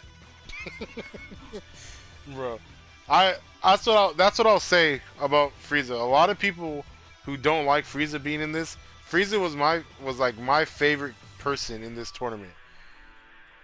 And we'll get into more of that later, but it really shows you why they chose Frieza and not Cell, because a lot of people were like, oh, it's a tournament, they could have brought Cell back because he had the Cell games. But you guys got to understand, Cell thought he was perfect when he absorbed 17 and 18. That's his programming and what he was programmed to think. That's why he was shocked when Gohan was Super Saiyan 2 and was able to do all that. Because he thought he was going to be the strongest. And at that point, we really didn't know much about Frieza at all. And his race and everything. But we knew that he can get stronger because they preached how strong he was. And then he went golden form. Yeah. So Frieza was a really good person for me in this tournament. But with that, is there anything else you want to talk about before? And if we remember anything down the line, we can just, You can talk about it. Yeah, yeah. I mean, other than the major fights, no. All right. So now we're gonna talk about what didn't work. What don't you think worked in this tournament? It's a hard one because, like I said, they did a lot of good with this one. Um, I mean, and I think we've already talked about our biggest negative is Ribrianne lost lasting as long as she did. Um, Other than that, oh man, I don't.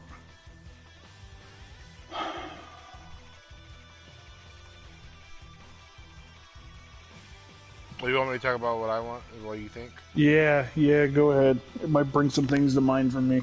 What I didn't like first of all is well, I got a couple of them, but I really didn't like how some characters were brought in here just to be eliminated.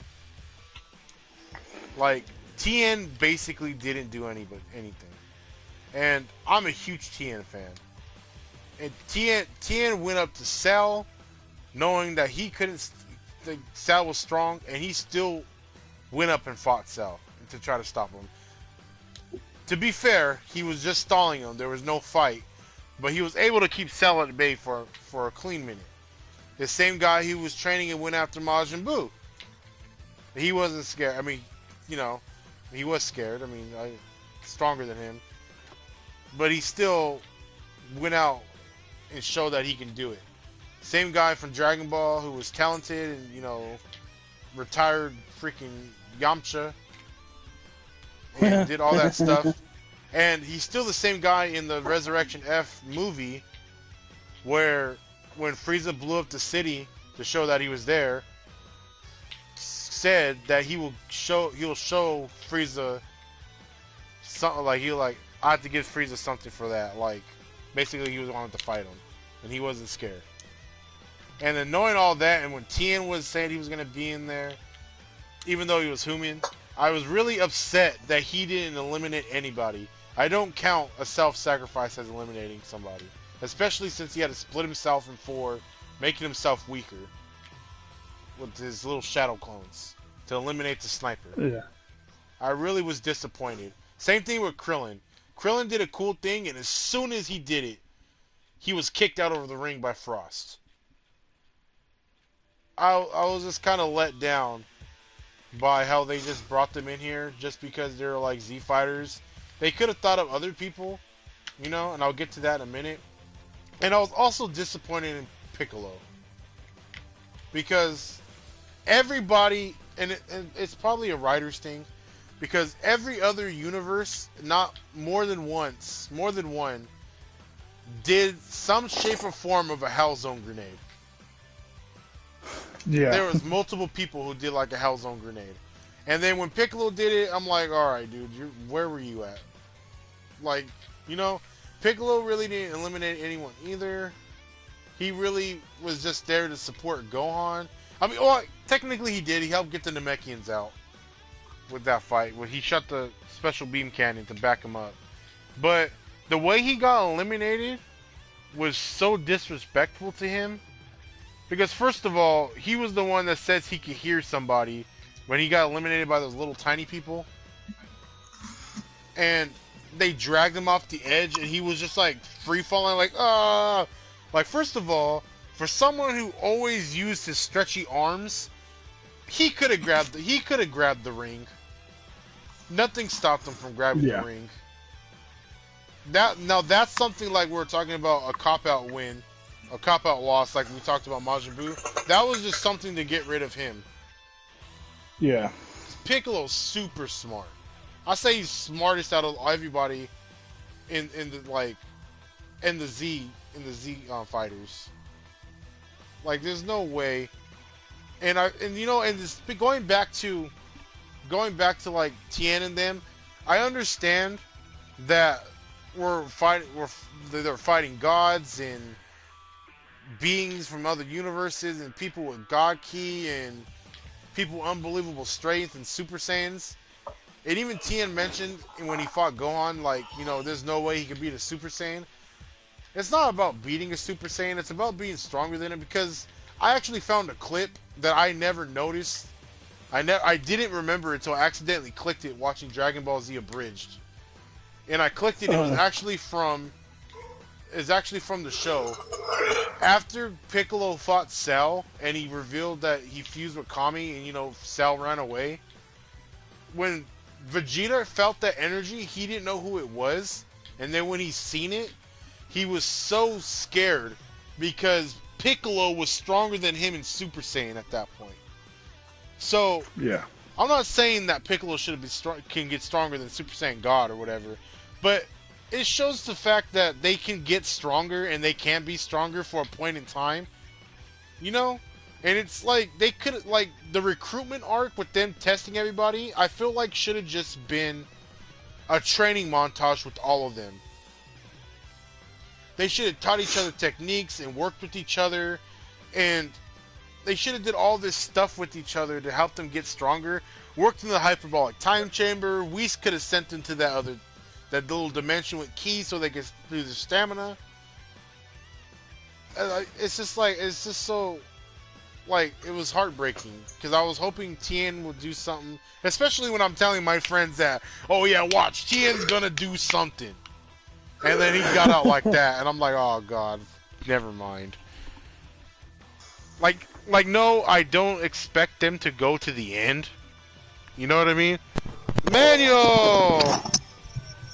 What are we talking about? Better late than never, I guess. That boy said, what are we talking about? Here, I'll send you the agenda. We're talking about what we liked and didn't like about the Tournament of Power, but leaving out the important fights. Here, I'll send you the thing right now. I was just talking about how I was mad that how Tien and Krillin Tien basically didn't do anything. Krillin got eliminated too fast, and Piccolo, they just made Piccolo lose. Where you at? There you go. At least Master Roshi got something. Yeah, that's what we talked about. Master Roshi got something. Thank God. So I sent you the agenda. We already talked. We're on what didn't work and what worked. So I already got that. so Manuel's here now. So since we've got over Manuel, so Manuel, what worked with the Tournament of Power for you, dude? So remember, we're not talking What about worked? Yeah, we're not talking about you could talk about what worked in the tournament, favorite fights, favorite characters, and stuff like that. But just don't talk. As long as it's not one of the major fights. Yeah, you can see in the agenda that we're going to talk about those at the end. All right, let's see. Can I just talk about the characters I liked? Yeah, go ahead, dude. So I like that there was a universe where all the fighters were robots. Yeah, that was pretty tight. Yeah, we said that too. Yeah, that was pretty cool. Bro, dang, this really is a whole thing. Yeah, you're not gonna talk. You're not gonna talk about your favorite character? Which one? The Pepsi can dude. oh yes. Oh, bro, yeah. I forgot his name. Oh, dude, he was tight, dude. I don't know. He's just a different skin of Moomin Rider. Bro, when Manuel seen that character and he was in the card game, he was like, bro, they did my man dirty. He doesn't even have a skill. He was just a vanilla card. That's true, dude. Like, how are they gonna do him like that? He has a new card now. He does stuff. Finally. It just took like a bunch of sets, but... Yeah, so what else did you Let's like? see, what other oh, the freaking Sailor Moon universe. Oh yeah, we talked about that. Bro, I like how like all the other universes are like another genre of shonen anime. Like we had like a Sentai team, we had the Space Cop, we had the like a Sailor Scout team, we had a freaking robot team. I really didn't think about that. We had the knockoff team. Who's that one? We had the Chinese bootleg team. Oh yeah, bro! I forgot Gowasu's universe, right? Yeah. I forgot all about that. They were sumo wrestlers and stuff. And then the freaking he had those wolves, the wolf dudes. I don't know where they're from, but they're there. They're from Universe 9. Yeah, Trio to Danger. Yeah.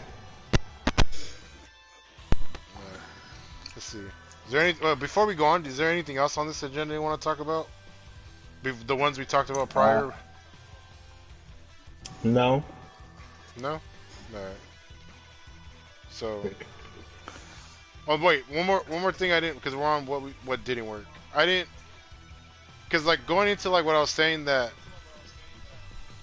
you know Tiang, Krillin, and Piccolo basically got eliminated in pretty dumb ways. But I was pretty mad that they didn't bring Goten and Trunks in this. And I understand they're kids, but with all this stuff with That didn't stop them before. yeah, and then with the hyperbolic time chamber right there, and what they did during the Cell games, I'm pretty sure they could have trained them to, you know, to be. They could have just aged them up like they did Gohan and with basically Gohan. Because and they could have just like took Tien and Krillin's spot. I mean that's very crucial because I know Krillin's like the main Z fighter, but. I think it's just because they're both stupid. Yeah. I think that was the issue. Yeah, I agree with that because I mentioned it in my other video before. Like they don't have their own sense of who they are yet. They're just kids, and like they don't. They are like Goten is basically Goku's kid, so yes, they are dumb, and they're not like. And I don't mean that in a mean way, but they're not like full fleshed out people yet, like Gohan was during that time, where he didn't want to fight, he didn't want to do this. Like he didn't want to do that, but he was forced to do so. But these kids were just like, well, I mean, because Chi-Chi had dibs on Gohan, and then when Goten was born, he was like, "Yeah, whatever, go train. I don't care. I already got a smart kid.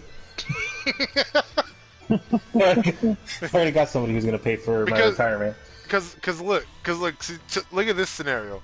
Like it would have been so cool if we had a Potara versus Fusion Dance fight with Kefla and Gotenks. Mm-hmm. That would have been so cool. That'd been dope. That'd been hella dope. Yeah. Yeah. That would have been so cool, but we lost that opportunity. And I feel like Goten and Trunks needed that development because eventually they're not going to be kids forever, and this would have probably been a perfect time for them to do so. Yeah. And and a lot of people said they were protecting the 17th island, but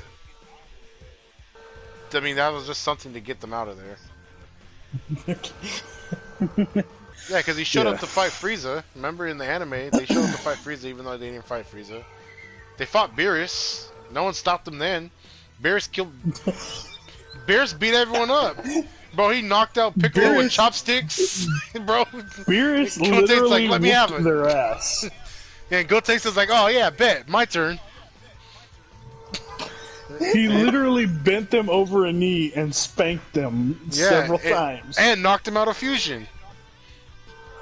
That was a divine spanking. That's crazy. Yeah, dude, and I was just like, man, because I know my boy Ashraf. My boy Ashraf was like, man, he was depressed that Goten and Trunks were in there, and I was like, man, and just saying their kids won't get them out, won't like save them forever. You know what I mean? Yeah.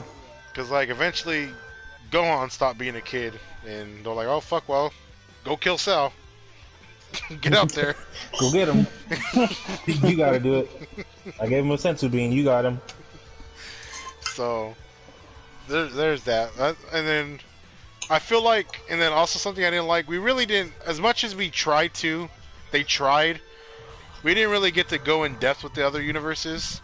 Because I mean, to be fair, we got the one where the sniper dude, he had a family, and Gohan eliminated him, and it basically represented Gohan because he's doing it for his family, but Gohan didn't care and got his universe erased, so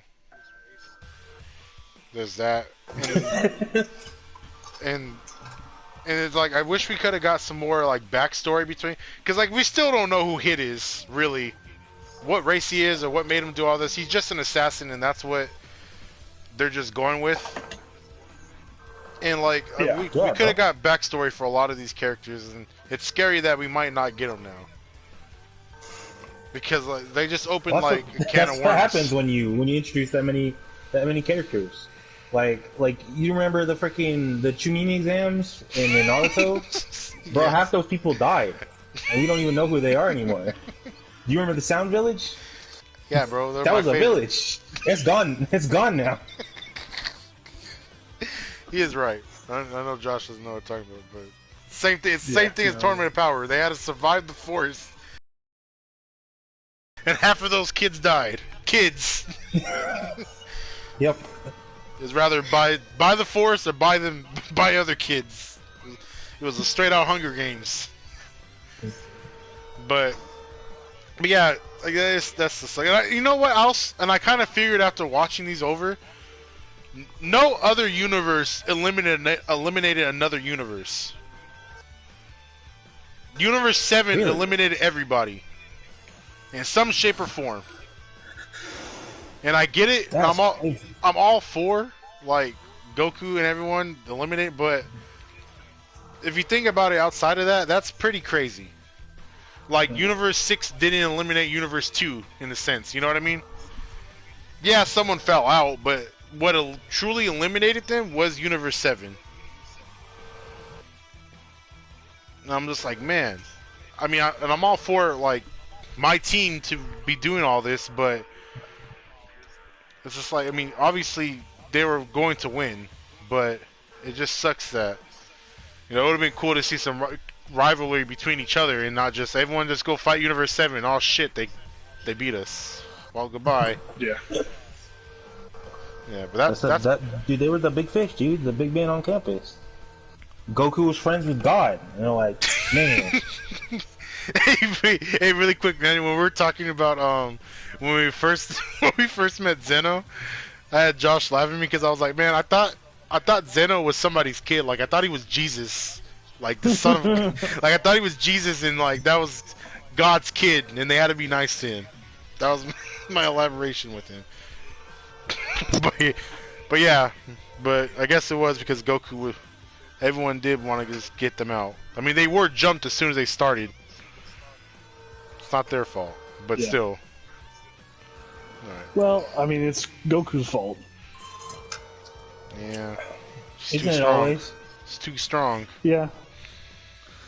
Can't Yeah. help it. Alright, Josh, did you Instead figure out of- what you didn't like? I mean, Oh, Manuel, I wish you were here for yesterday, bro, when we talked about this fucking Future Saga. Bro, that one. I didn't like any of it. Yeah, neither did we like some, like, I like the characters, but yeah. It was a I huge... like pink-haired Goku, and that's it. Yes, Rose. I said I like Rose and Oh, Zamasu. good. But yeah. Alright, go ahead, Josh. Do you have anything yet? yes. No. I mean, You you want pretty Manuel much to go? covered everything that. I Are you mean, ready yeah. for If me he to has go? anything, to add on to that, yeah. What doesn't work?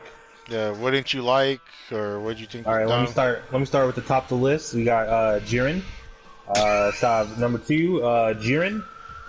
Number 3, freaking Bozo the Clown God, whatever he was. Hey, you and Josh both didn't like him. Number That 4, would have been so. That would have been. Jiren. That would have been so funny if they called him Bozo.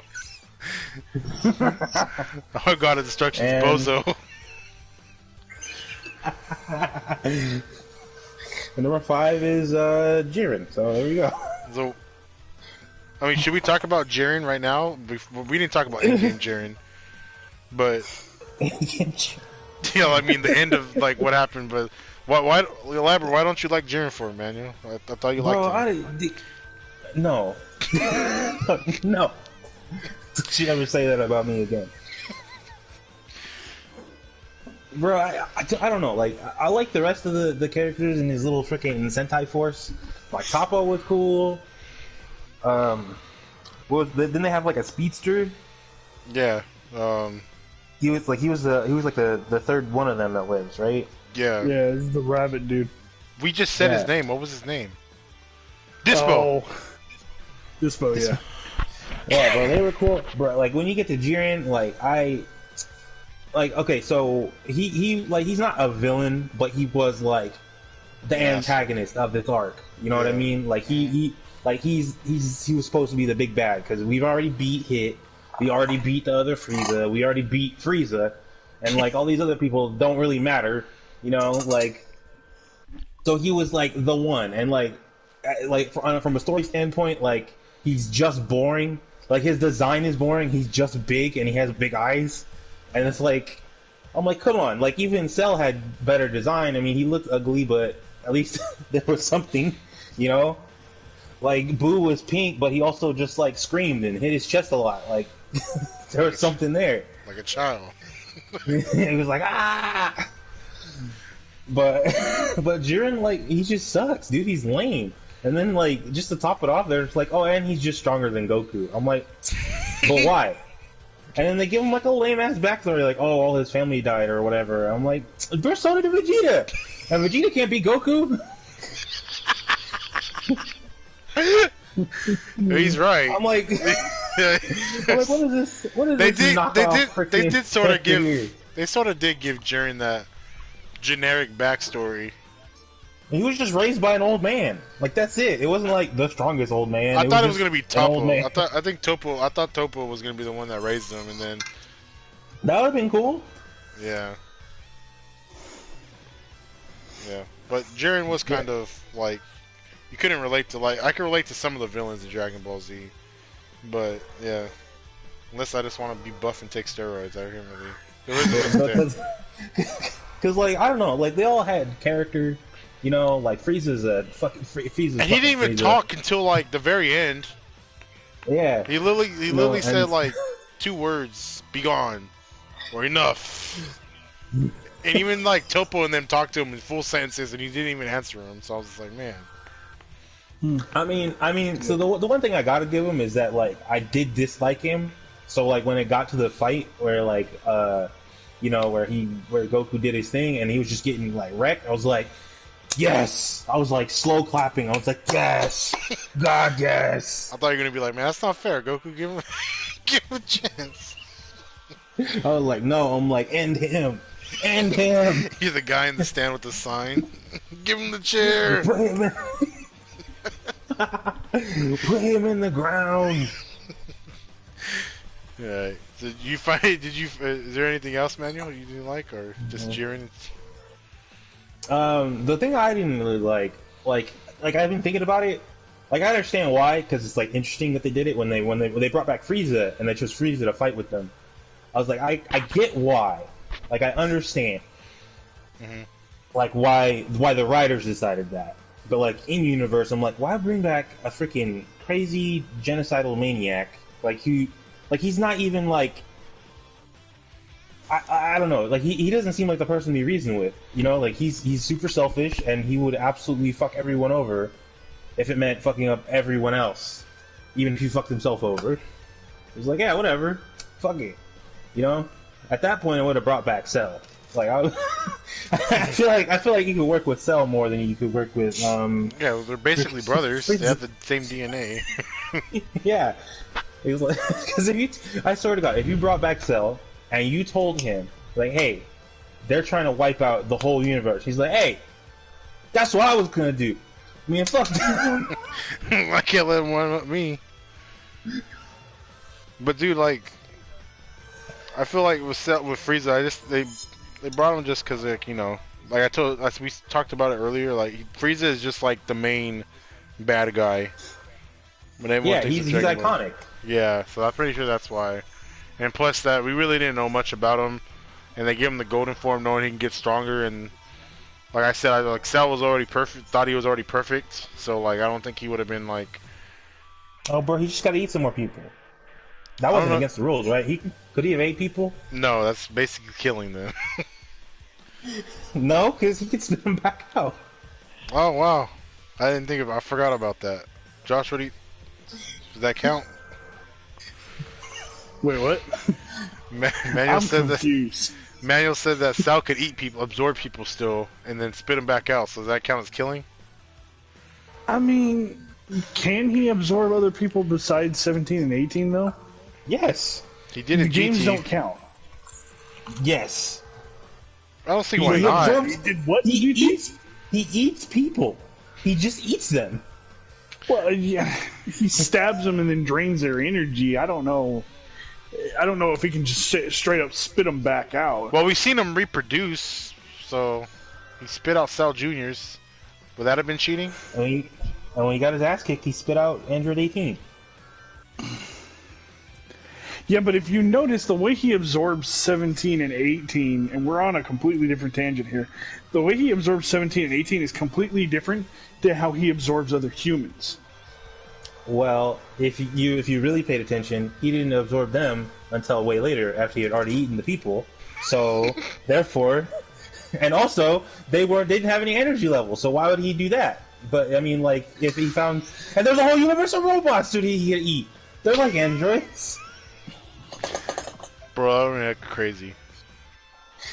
Bro, I want to see him in a Gundam suit, man. Is there anything else you want to add, Josh? No, I think we need to move on. Alright, so where's my agenda at, bro? I lost Before Manuel comes up with any more crazy fucking ideas. That's thinking outside the box.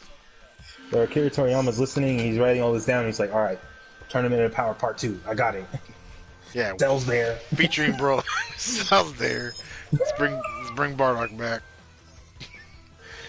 Alright, so next one on the list is Goku versus Jiren. So episode 199 and 100. So basically, they finally meet after walking across this big ass stage, and it was so cool when they started fighting because Goku went from stage base and like all the way to blue, and then Kaioken, and he barely even moved Jiren.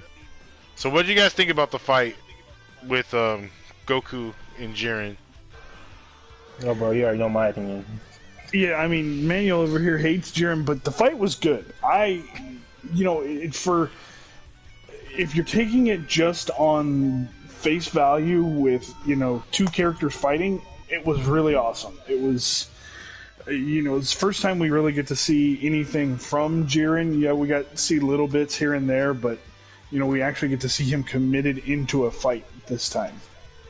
Yeah, I know a lot of people didn't expect it. I don't know, some people were disappointed at the end of the fight, but a lot of people just expected him just to beat him. But at the same, I knew that wasn't gonna happen, so it was kind of scary because they hyped it up to like episode 100. It's time, man. There was posters being made, freaking people were watching it outside in Brazil. And freaking like Mexico, dude, there was a whole thing where in Mexico they had to shut down watching parties at bars and stuff because they weren't licensed to show the show like that.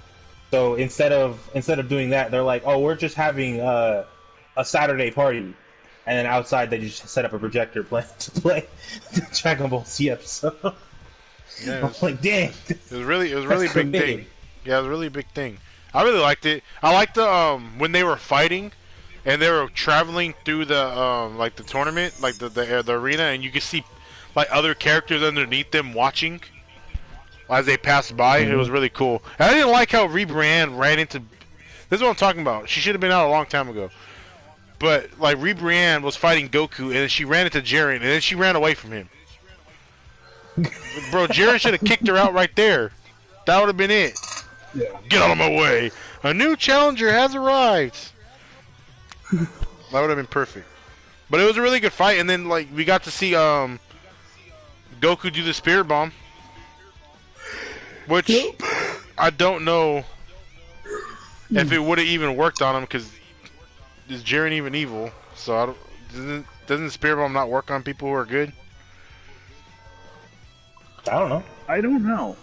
I think so because that's how Gohan was able to bounce it back, right, and shoot it back at Vegeta, right?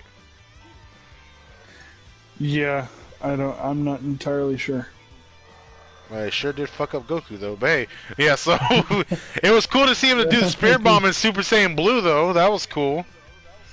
I mean, it's the same thing as Super Saiyan, but hey, it's cool things. The little and then Jiren was just like, "Yeah, bro, go ahead, do it. Is this the strongest of your power? And he does your best move, and Goku's like, I guess. He's like, alright, go ahead, charge it. I don't care. It was cool to hear everyone's like little tidbits. So here, yeah, go ahead, take as much as you want. And then like Frieza's like, I guess, bro. This move again. I guess I'll be on the good side of it. Yeah, but it was so cool because I remember when it did. Because remember, Josh, we didn't see this one together because this one shut down Funimation. Remember, Funimation and Crunchyroll were shut down, like because of the overflow of people watching it. And we even stayed super late at your house to like almost 1, huh? Try to watch it. Something like that. Yeah, and then I finally was able to watch it in 2 in the morning, and I watched it by myself. And I was like texting Josh when he was asleep. I was like, Josh, we should have tried harder. We should have watched this together. and Josh was like, all right, bro, I'll watch it. And then he watched it like at 3 or 4 in the morning. He was like, dude, what? But yes, but it was really cool. It was really cool. And then he shot the spirit bomb at him, and Goku's like, yeah, this is gonna work. And everyone's high spirit, and he shot it. And then when Jiren stopped it with one hand, and then the music stopped, and it sounded like it broke because it was like doing the inspirational music. Then it went dun dun, like if Bowser walked in. It did that music, and then like we're like, oh shit. And then he was stunting on Goku, and then started pushing it back with his eyes. Bro, that was crazy. I was like, he's dead. I was like, he's not gonna link it. It was really cool. And then he was trying to push it back, and you know, Goku couldn't push it back, and he basically passed out and fell into it, and then Goku died. Or everyone thought that's what everyone thought. But then I love how Champa was like, hey, wait, whoa.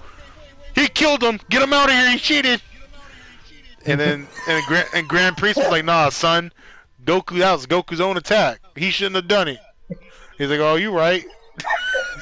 That's basically the conversation that went down. And everyone was sad. Everyone was like, oh, fuck, we're dead. But wasn't Goku kind of breaking the rules of the tournament anyways? Because he was floating in the air when he launched... Well... Didn't matter. The spirit bomb. A lot of people were flying in this. Zeno didn't care. Because, if you remember... I thought they weren't able to fly. No, they're not. But Goku was floating up there. They were flying around the arena punching each other. And they were moving. Because if you go and watch that scene when they first fight, in the beginning of their fight, they're really zooming through the fucking arena. And then after this fight, Jiren is floating, meditating. So they didn't care. They really didn't. I'm pretty sure a lot of people were flying when they weren't supposed to. And the dedicated people were really trying themselves and not flying. Yeah, so Goku fell into his... So anyways, fell into the spirit bomb, disappeared. Yeah. And we were all like, okay, what the fuck just happened? That part was so... I was like... And then the speech from Beerus himself, when he was like, this can't be it, Goku. And then he was like, he's coming, and then like about it. And then Jiren like looked at Toppo and he's like, yeah, bro, you guys gotta get out. It's my turn. Like, he's gonna kill y'all. and Jiren tried to punch him and he wasn't hitting him. Like, how did you guys feel when you seen that? Like, when like Goku not getting hit by anything.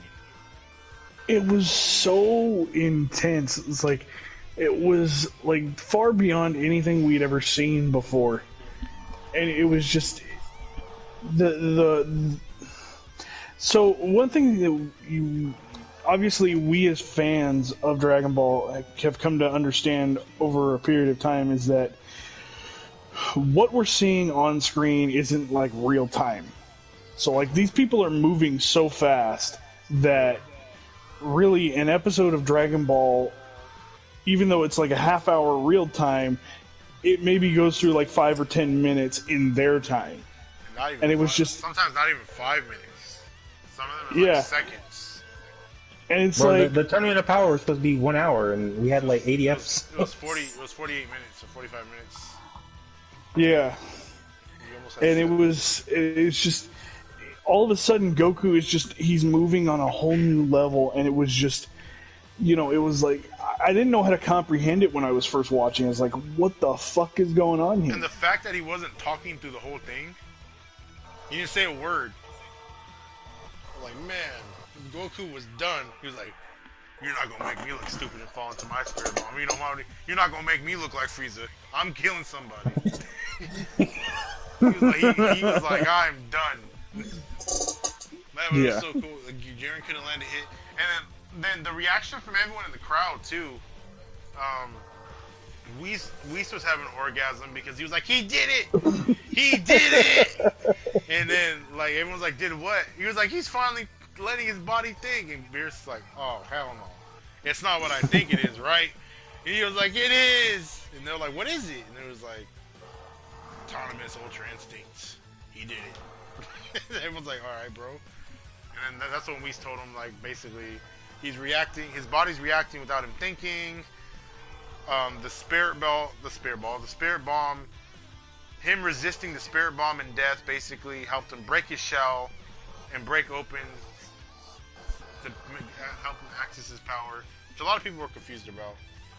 Because I really thought like Goku really tried to defy death because he knew that if he would have died, it was just donezo for everybody because it's Goku.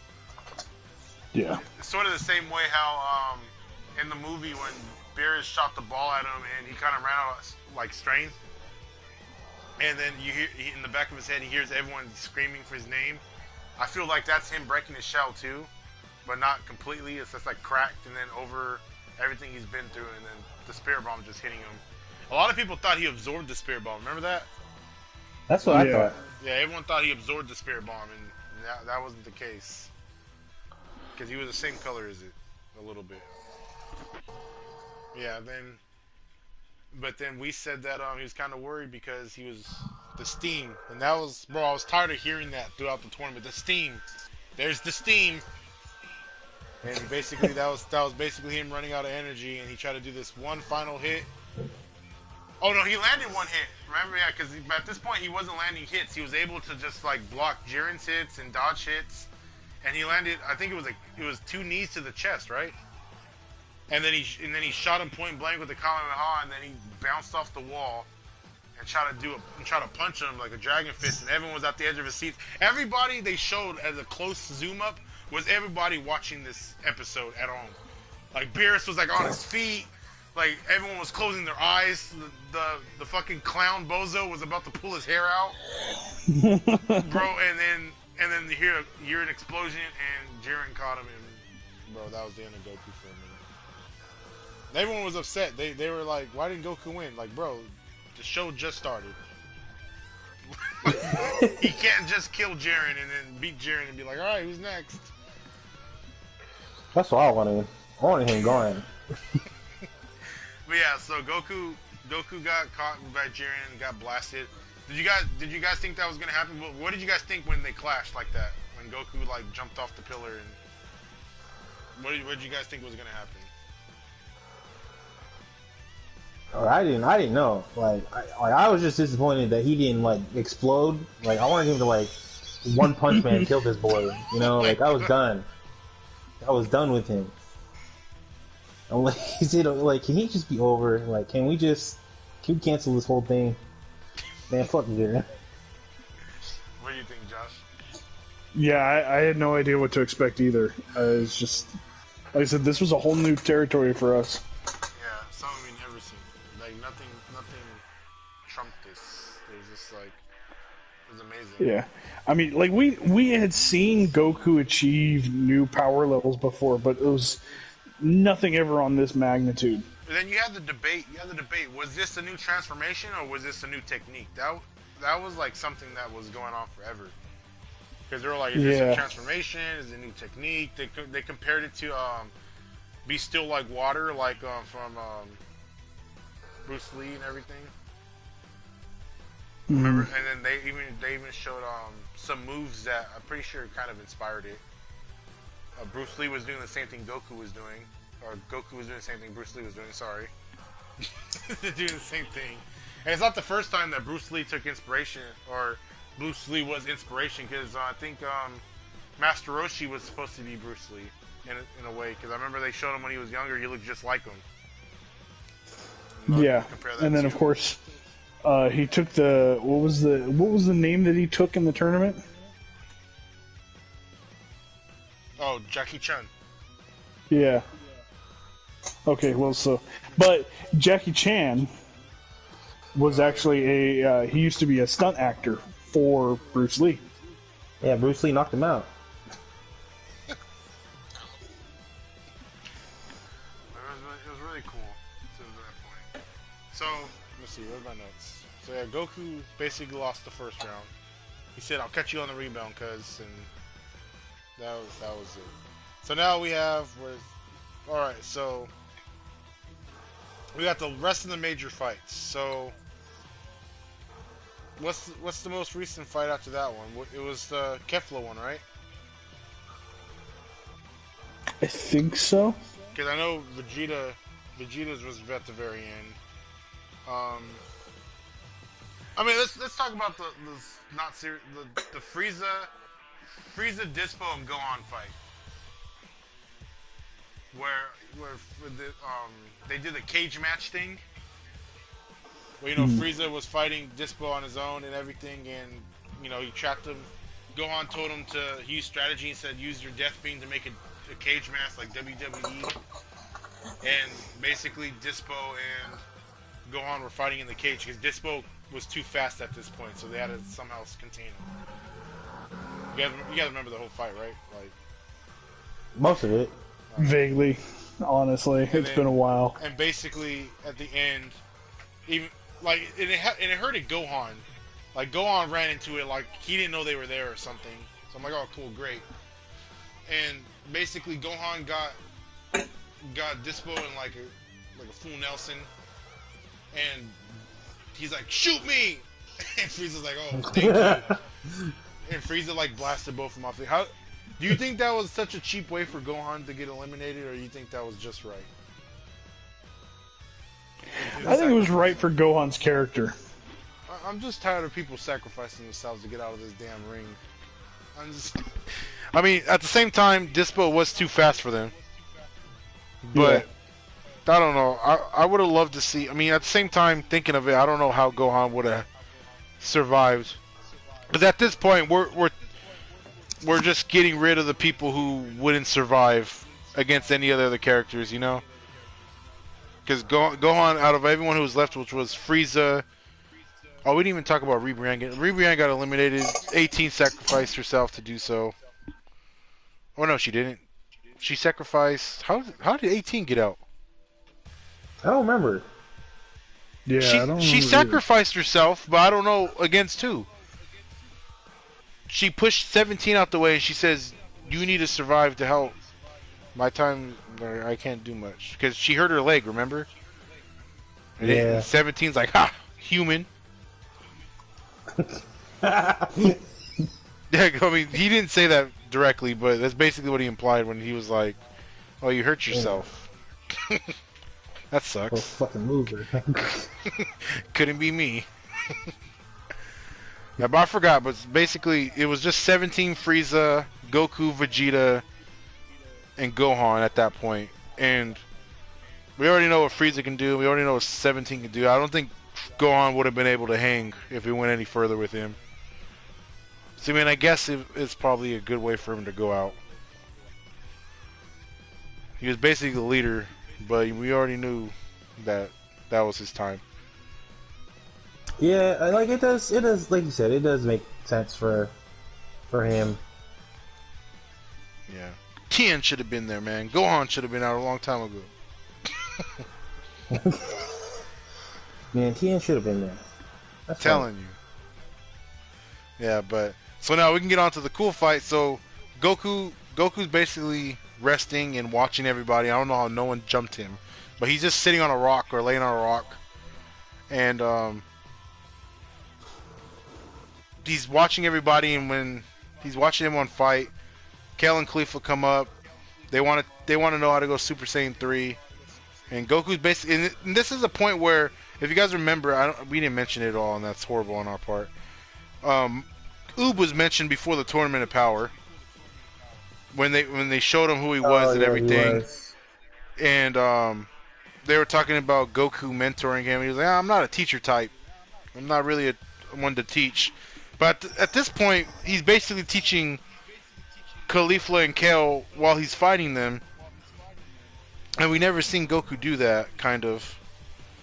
I don't know if you want to count that with Gohan, but we really haven't seen him teach anybody. And after he said that, so it was pretty cool to see him teach them. But basically, they put him in a wall. They pushed him too far, and he went Super Saiyan 3, and Kale went berserk, and the only way to solve it was to fuse. And, Of course. And that's probably Manuel's favorite character is Kefla. What do you guys Hell think? yeah, really. What do you think about Kefla? Kefla was cool. Yeah. That was dope. It was a great way to reintroduce, the. I mean, obviously, we had Patora Fusion in the previous arc with the return of Vegito, but it was nice to see somebody else do it. Yeah.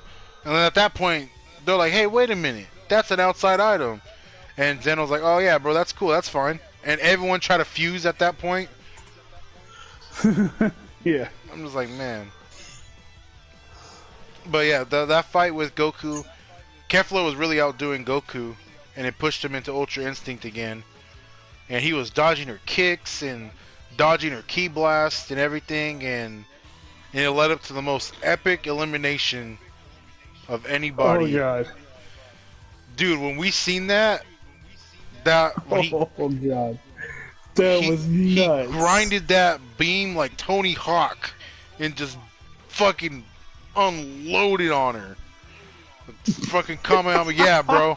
She was like Vanessa Hudgens. She was like, ah, and then like, and then like in 3 different point of views, we seen her get blasted, and it blew up the Potara rings, and she was eliminated. And both of them were eliminated. That was so cool. Yep. It was really something to see. I think that was like the best elimination of the whole tournament. And I don't know if it was in the English dub, but the way his voice sounded when he did the Kamehameha wave in the Japanese dub, yeah, it had that echoey quality to it, and it was scary and it was amazing all at the same time. To be fair, I haven't even seen that. I gotta watch that in the English dub because they gave Goku that, like I said, they gave him that roar, like that godly roar. So that's probably what it was when he did it. So I don't know. I gotta rewatch that.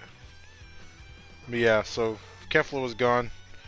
Oh yeah, and then the last 2 of Universe 6 was the Namekians. Gohan and Piccolo eliminated them, so Universe 6 got eliminated. It was a tearful goodbye because we really knew. And then that's when that sort of motivated Vegeta, because we're getting to that point.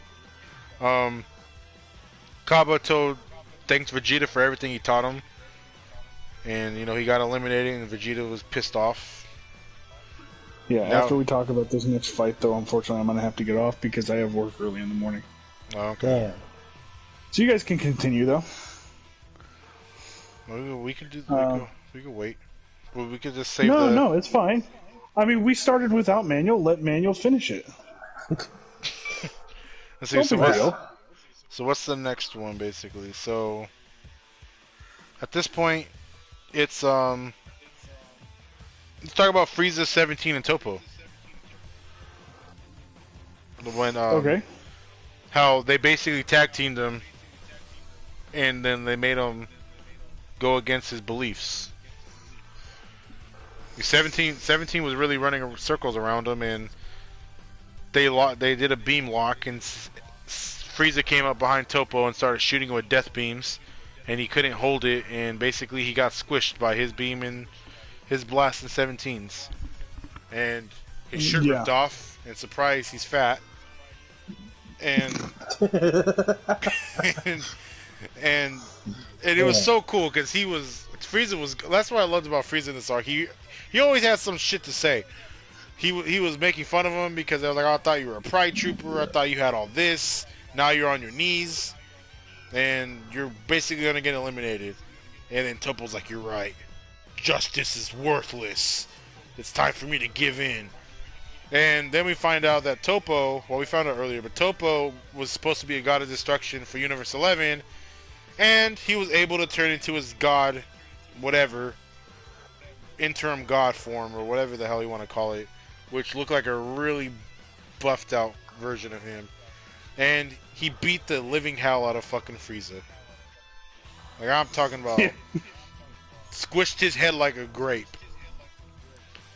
And even fucking Toppo was like, "Where, you don't got shit to say now, do you?"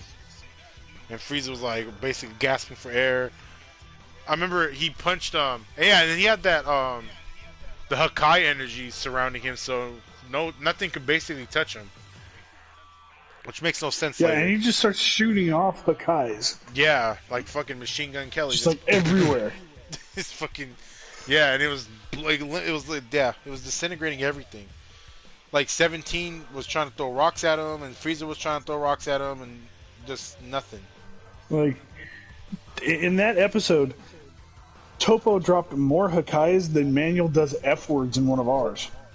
That's a huge feat.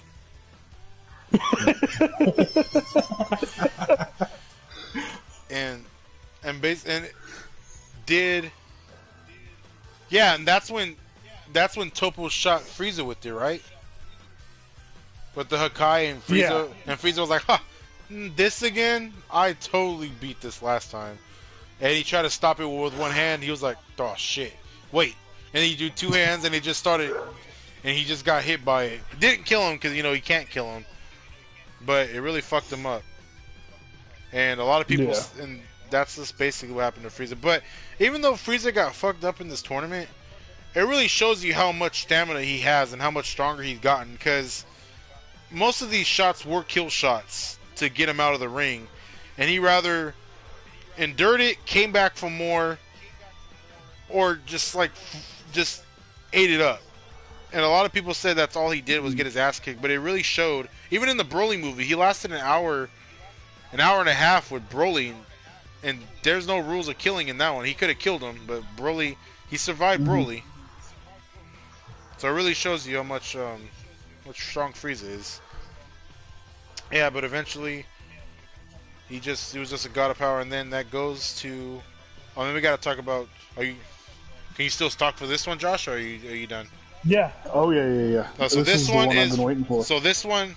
Well, before we get to the one you're waiting for, so Goku and Vegeta team up against Jiren, and Goku's Kaioken Blue, and they're trying to do all these techniques and whatnot, but Jiren's too fast, and Goku can't get past his punches, but Vegeta sees an opening. He sees something Goku doesn't see, and he's able to dodge around.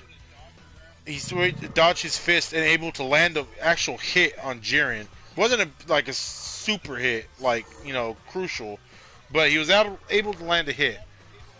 And Jiren goes off and says, he respects his pride and everything of what he's doing, and he still gets pieced out, but he does this final he does this final flash, and it's so reminiscent to the Cell Saga.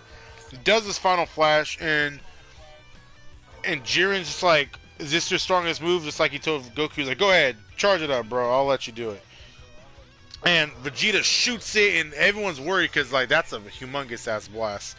And even Jiren's face expression kind of changes when he gets hit by it. And Vegeta's standing there, and he sees Jiren on the ground. For the first time ever, Jiren's on the ground.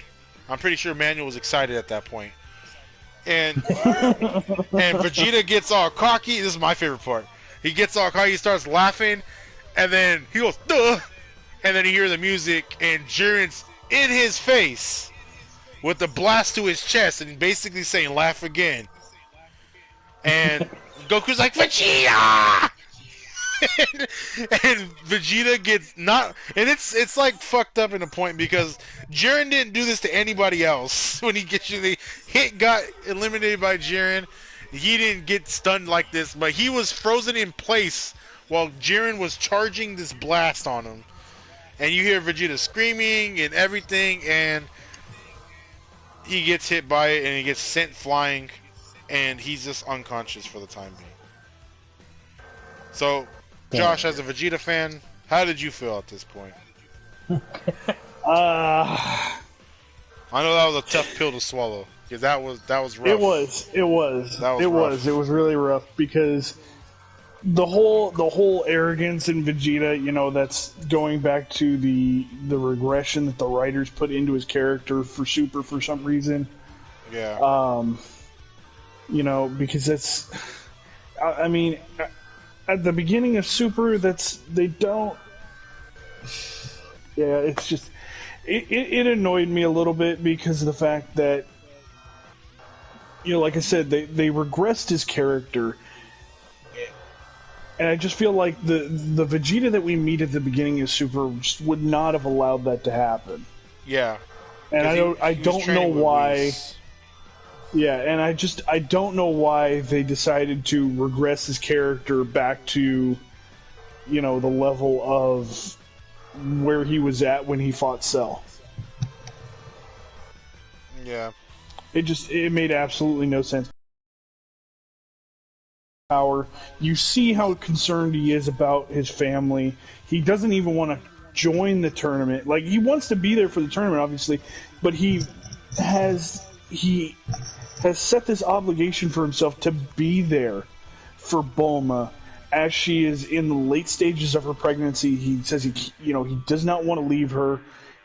I think part of it is because he missed Trunks being born. He didn't want to miss his second child being born. And it's just when you have the arrogance come out like that caused Jiren to be able to come up on him like that, it makes no sense. The characters clash, and it's completely stupid. Mm-hmm. Yeah, because like we talked about in the Resurrection F, when he's getting trained by Whis, he's a totally different person at that point. And, yeah, and like I said, maybe I feel like if he was to keep training with Whis throughout these arcs, I feel like he would have not let that happen. He probably would have had a bigger outcome, like with fighting Jiren at that point. You see it. You see it obviously in the Future Trunks saga. You see the cockiness and the arrogance return, but you still see it in Resurrection F for some reason when he's taking too long to finish off Frieza and allows the Earth to be destroyed. The regression that they had his character go through in Super just absolutely makes no sense. I mean, it doesn't even make sense to the point to where his character was at the very end of Z. Yeah. What do you think, Mario?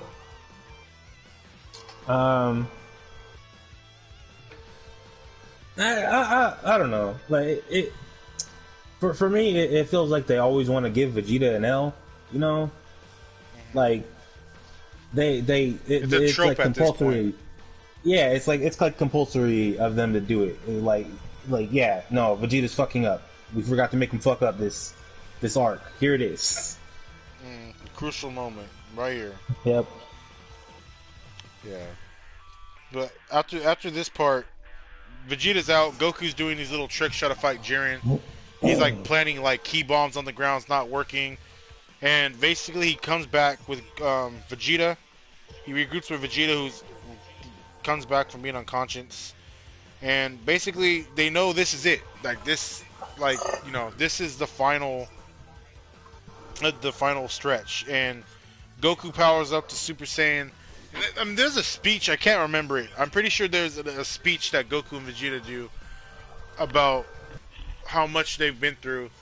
And, Goku's powering up to Super Saiyan Blue and goes Kaioken. And this point is like, for me, for Vegeta, like, he finally says he gives up trying to follow Goku and his Ultra Instinct, because I forgot to mention that he's trying to do it against Pepsi Can Boy, the space cop. Practice Ultra Instinct, and he can't do it. But now he just says, forget about Ultra Instinct, I'll do it my own way. I'll get stronger in my own way without doing what Goku does. And he powers up and he gets a new form. which is Super Saiyan Blue Evolution, whatever they call it. And no one really questions it. Like, Goku doesn't even say, hey, that's new, because like, it's a serious moment. And they both go toe-to-toe working together in his way to fight Jiren. And everyone, and this conclusion's drawn, like, you know, it's keeping up with Super Saiyan Blue Kaioken. You know, it's hurting Jiren, like Kaioken Blue's like doing some damage to Jiren. So what did you guys think about Vegeta's new form at that point? I thought it was the coolest damn thing I've ever seen. I mean, besides Ultra Instinct, obviously. Ultra Instinct was still pretty much cooler, but for Vegeta, it was just, I mean, it was that yes moment. Like, you know, you finally! Like, that's exactly, yes. Exactly. It was that moment where you're like, thank God they finally gave him something.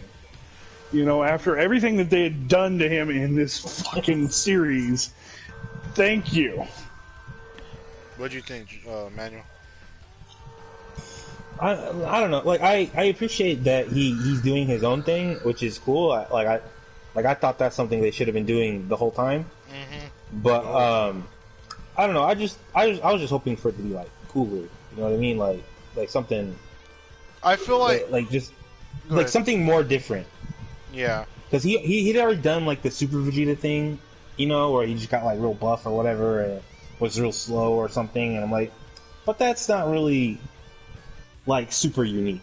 You know what I mean? I was like, he needs to have his own thing that he's doing.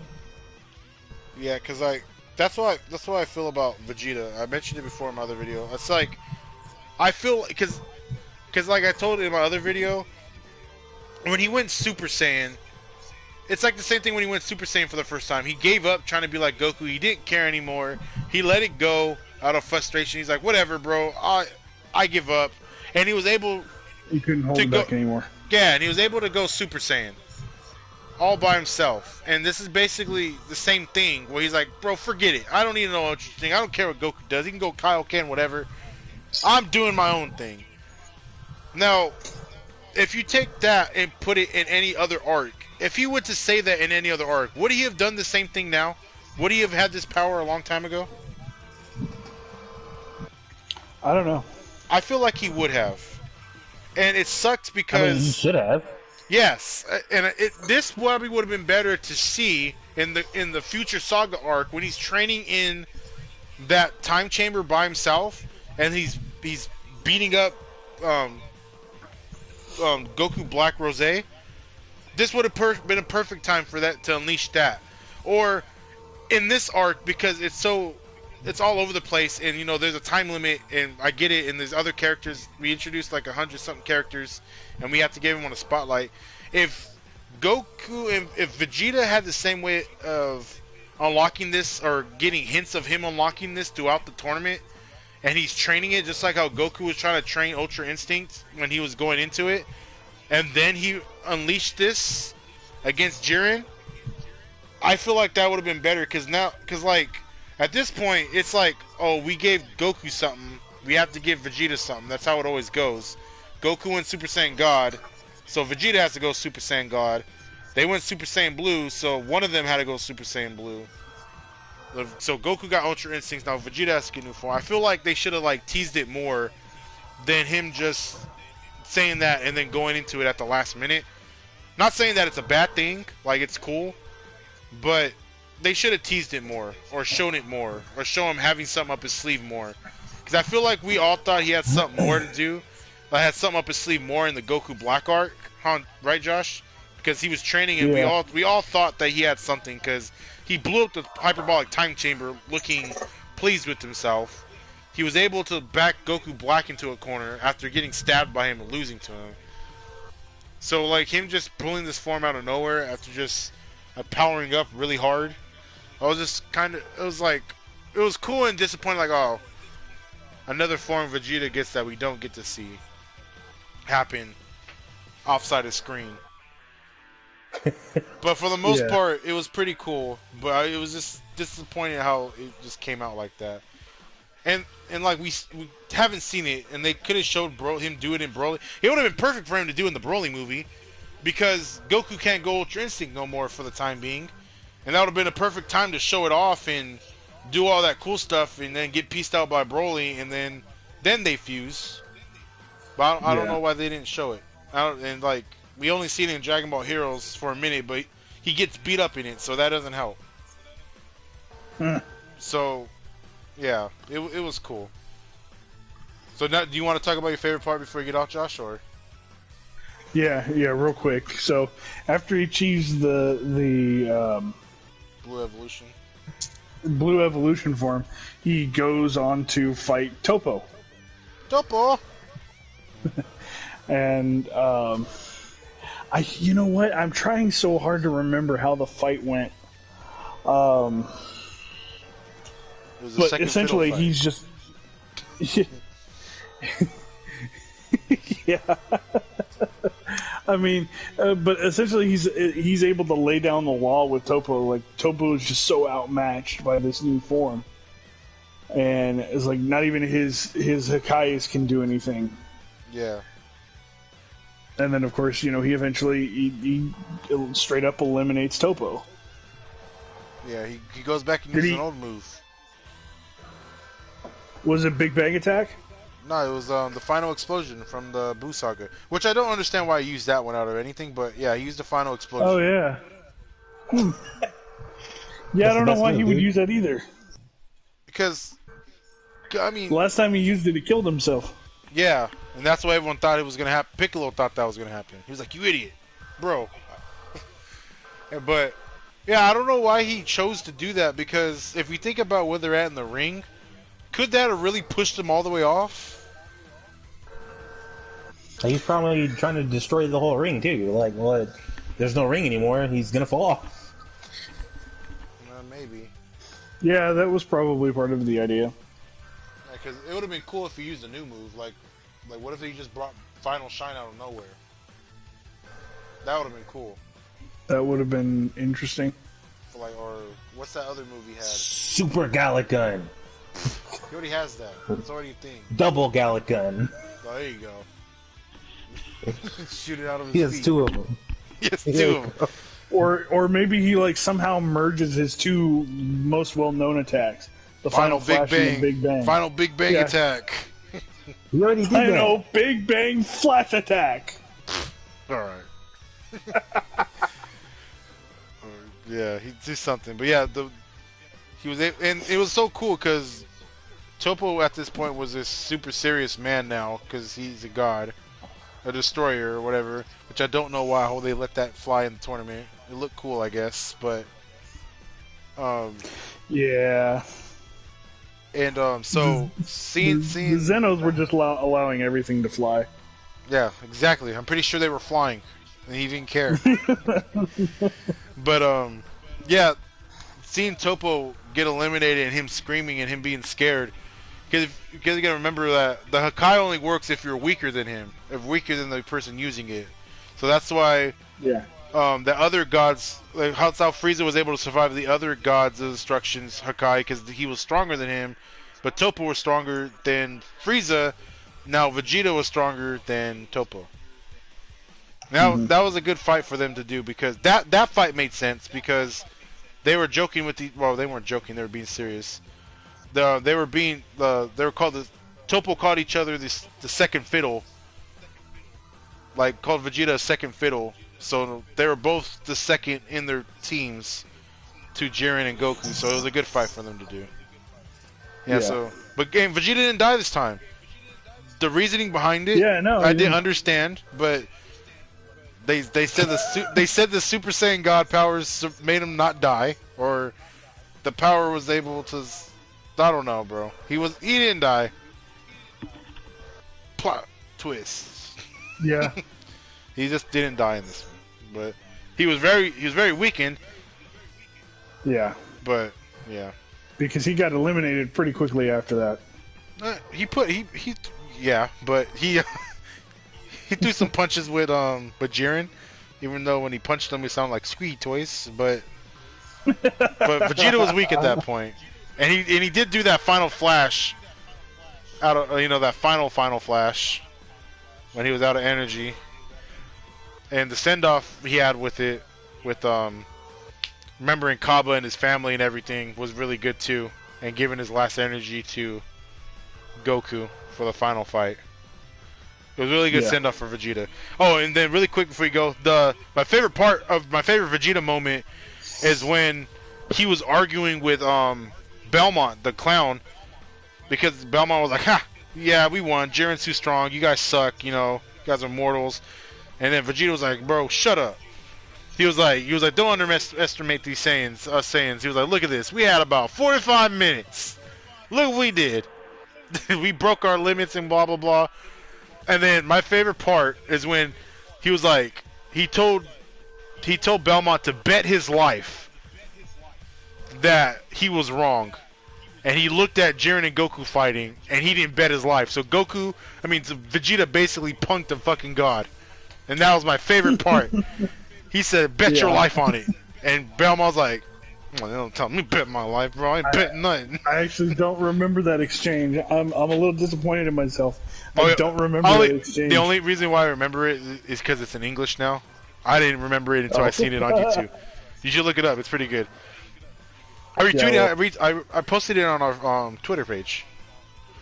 Okay, cool. Yeah, but yeah, that was a really good part. Vegeta and his send off was really good. Well, yeah. With that, I am going to bow out for the night. You guys go ahead and finish it up.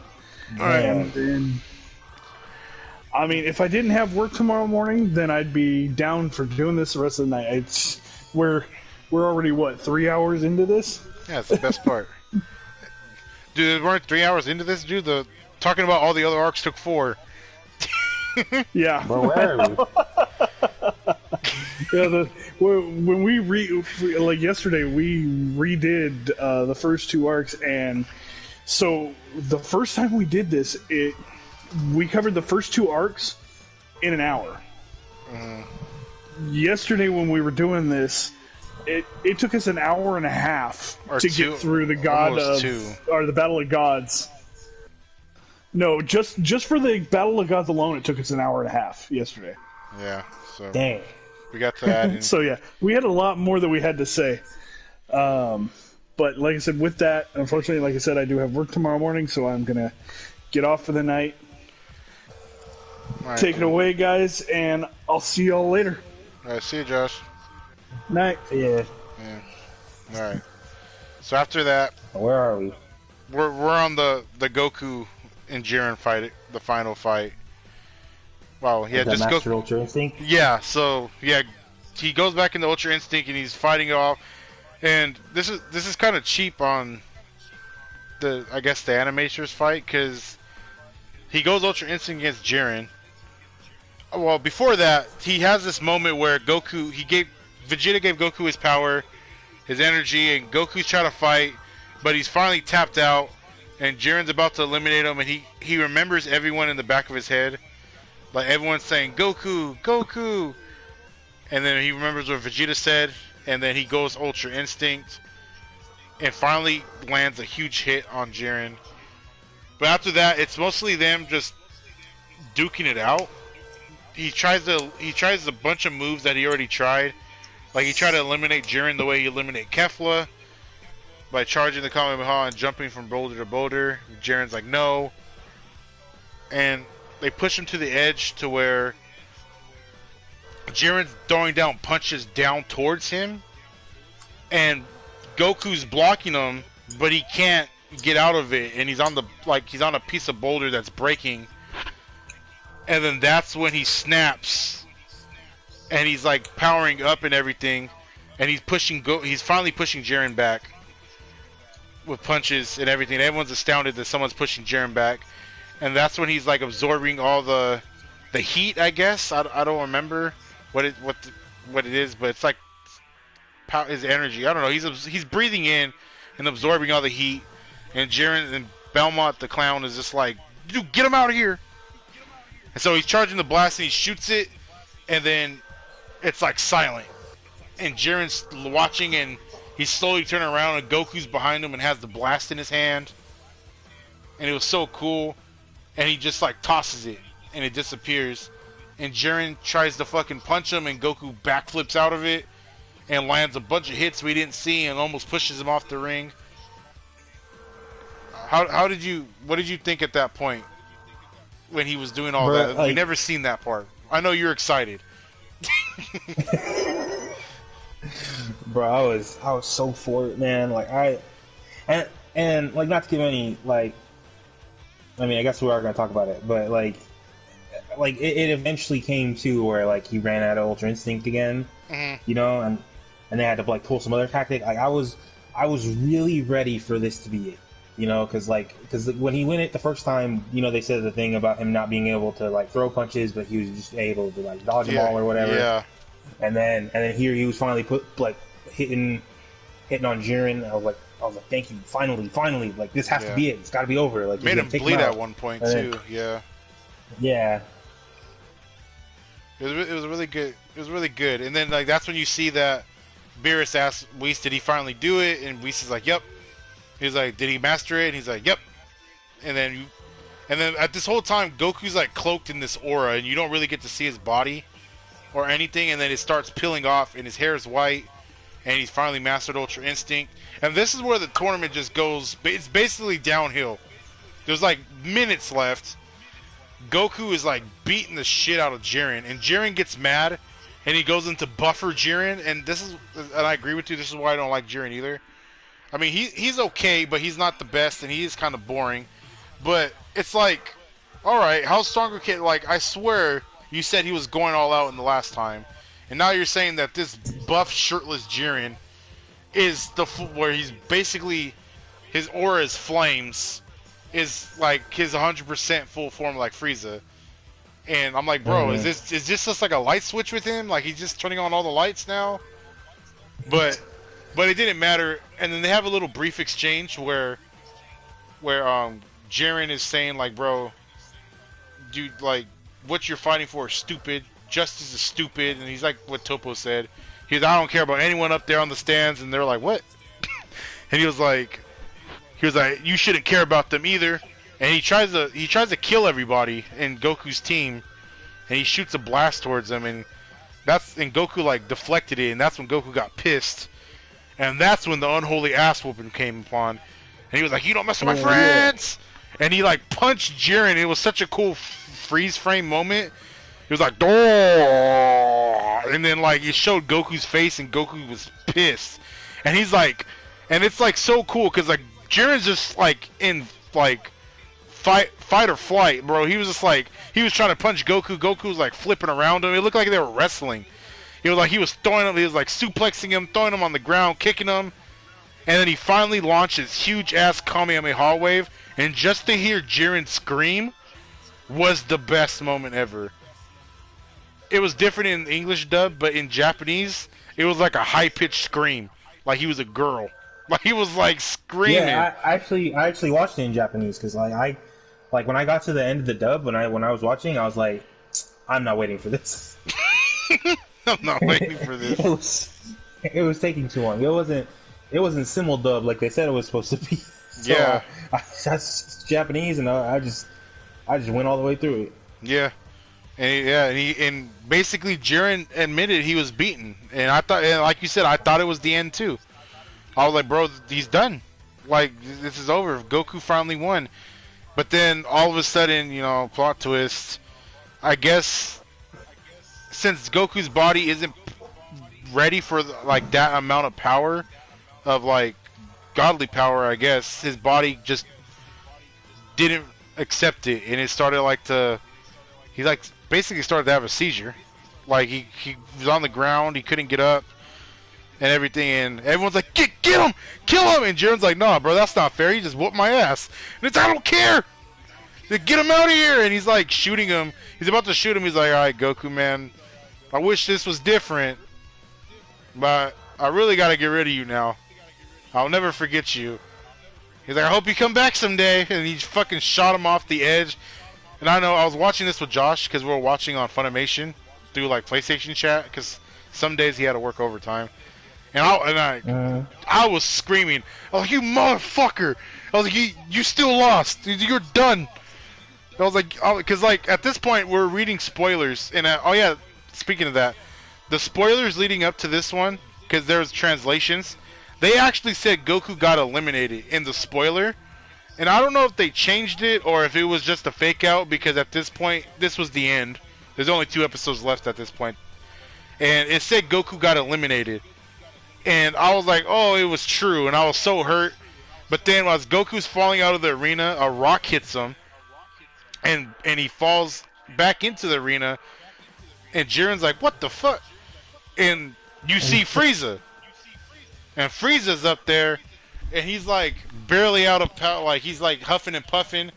And then out of the rubble, which I forgot we didn't mention, 17 got eliminated, quote unquote, because he sacrificed himself to try to blow up Jiren. Come to find out, he didn't blow up. He was just underneath the rubble the whole time. He survived.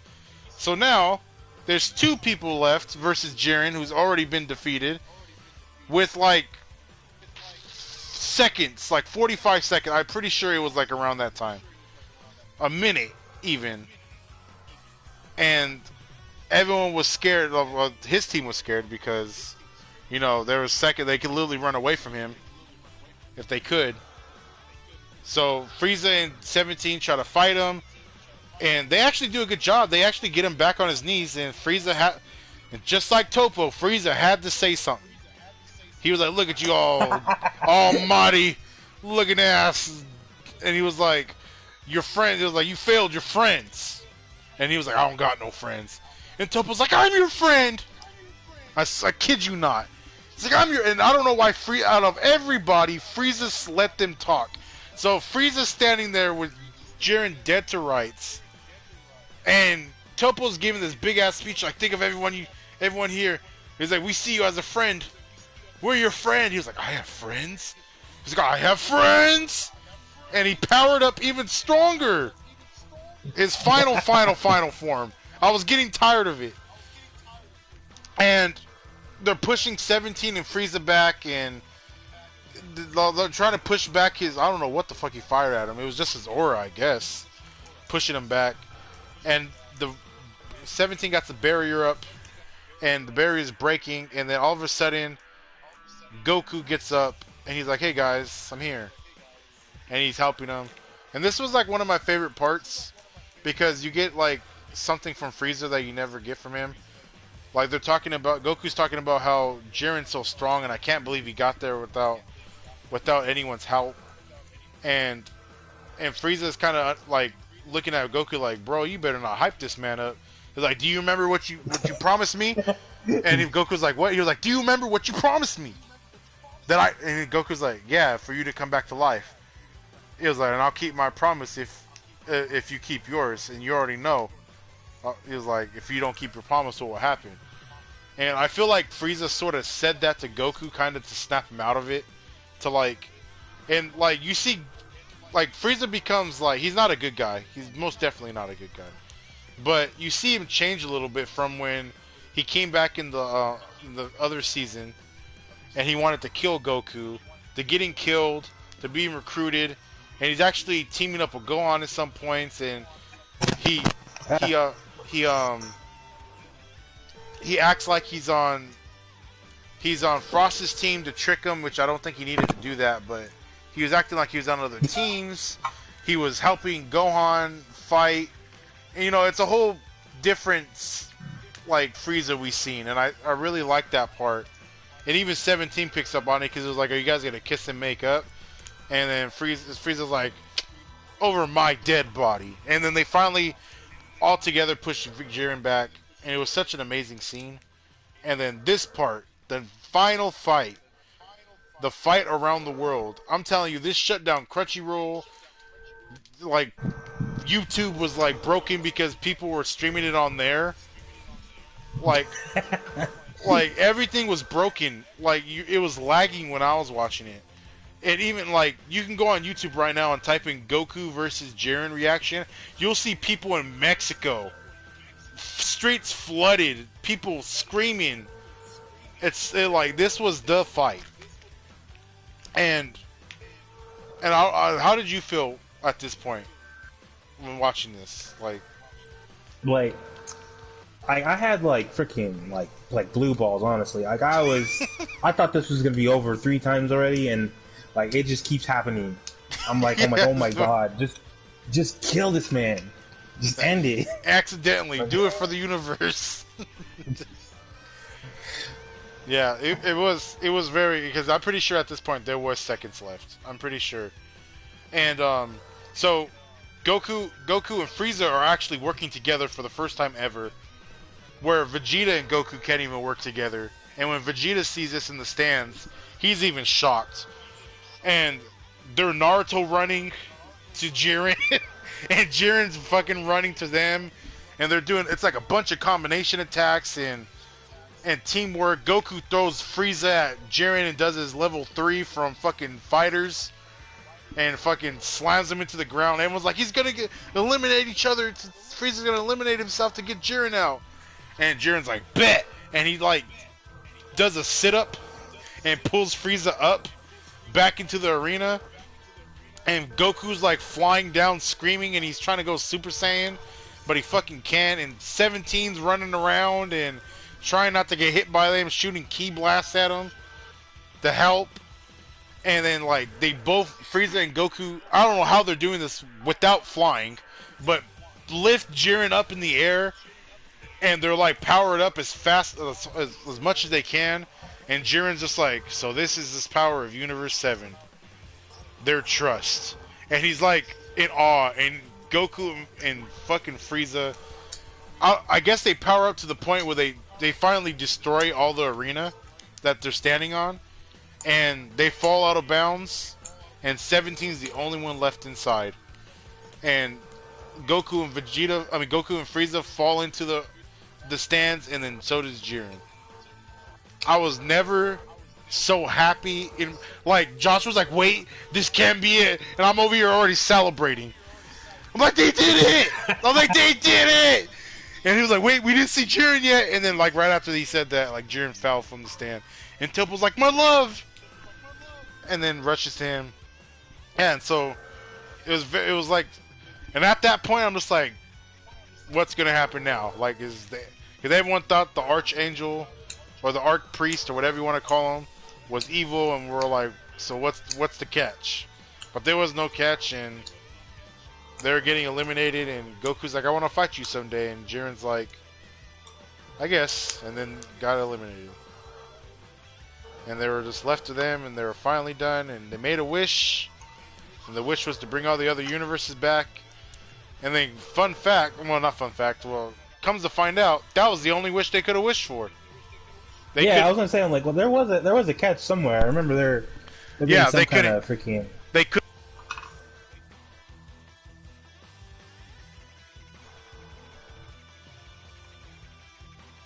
Killer died. Anyways, they couldn't. They couldn't have any ill wish, so they couldn't wish for anything bad. It had to be a good wish, and then they were like, so what would happen if someone made a bad wish? He was like, oh, we would have killed him. Like, oh, okay. Shout out to 17, I guess. Like, and so all the universe came back, and you get a cute little montage of like Rebrand with her people, and like the only place that was a shitty place, and that was Universe 9 with the Trio de Dangers, because their universe had a revolt because they were gonna get erased, so their shit's all blown up and ugly, so they're like in the fucking dirt. But yeah, and then you see Jiren, he's back and he's looking at his universe, and Toppo's like, that Goku something, huh? And Jiren's like, yeah, he's alright. And yeah, so that's basically it. Everyone was live happy ever after at that point. So how did you react to the final fight? Like, he lost. Did you really think he was gonna die? Like, were you happy when he got erased? Jiren? Who? Jiren. Oh yeah, hell yeah, dude! Like I was upset that like all those other people were gone, but I was like, you know what? If Jiren's gone, fuck him. Fuck the whole universe. Fuck him. I was like, yep, they can go. Yeah. I mean, we all well, I thought Goku was gonna wish. Well, that's what Goku wanted, and without saying anything, 17 already wished it, and that's why Goku looked at it, was happy. He was like, "Yay!" He's like, he brought him back. But yeah, So everything went back to normal. They had a celebration. Well, actually, there is something. They we found out Whis has the power to bring anyone back to life he wants because Frieza thought, Frieza thought he was just gonna go back to hell, but Whis is like, oh here, and then brought him back to life. So that just shows how much more powerful Whis is. He already rewind time. I'm pretty sure he knows he's mastered Ultra Instinct already, and now he can just bring anyone back to life he wants. And Yep. so that's just So there's that. So Frieza goes back.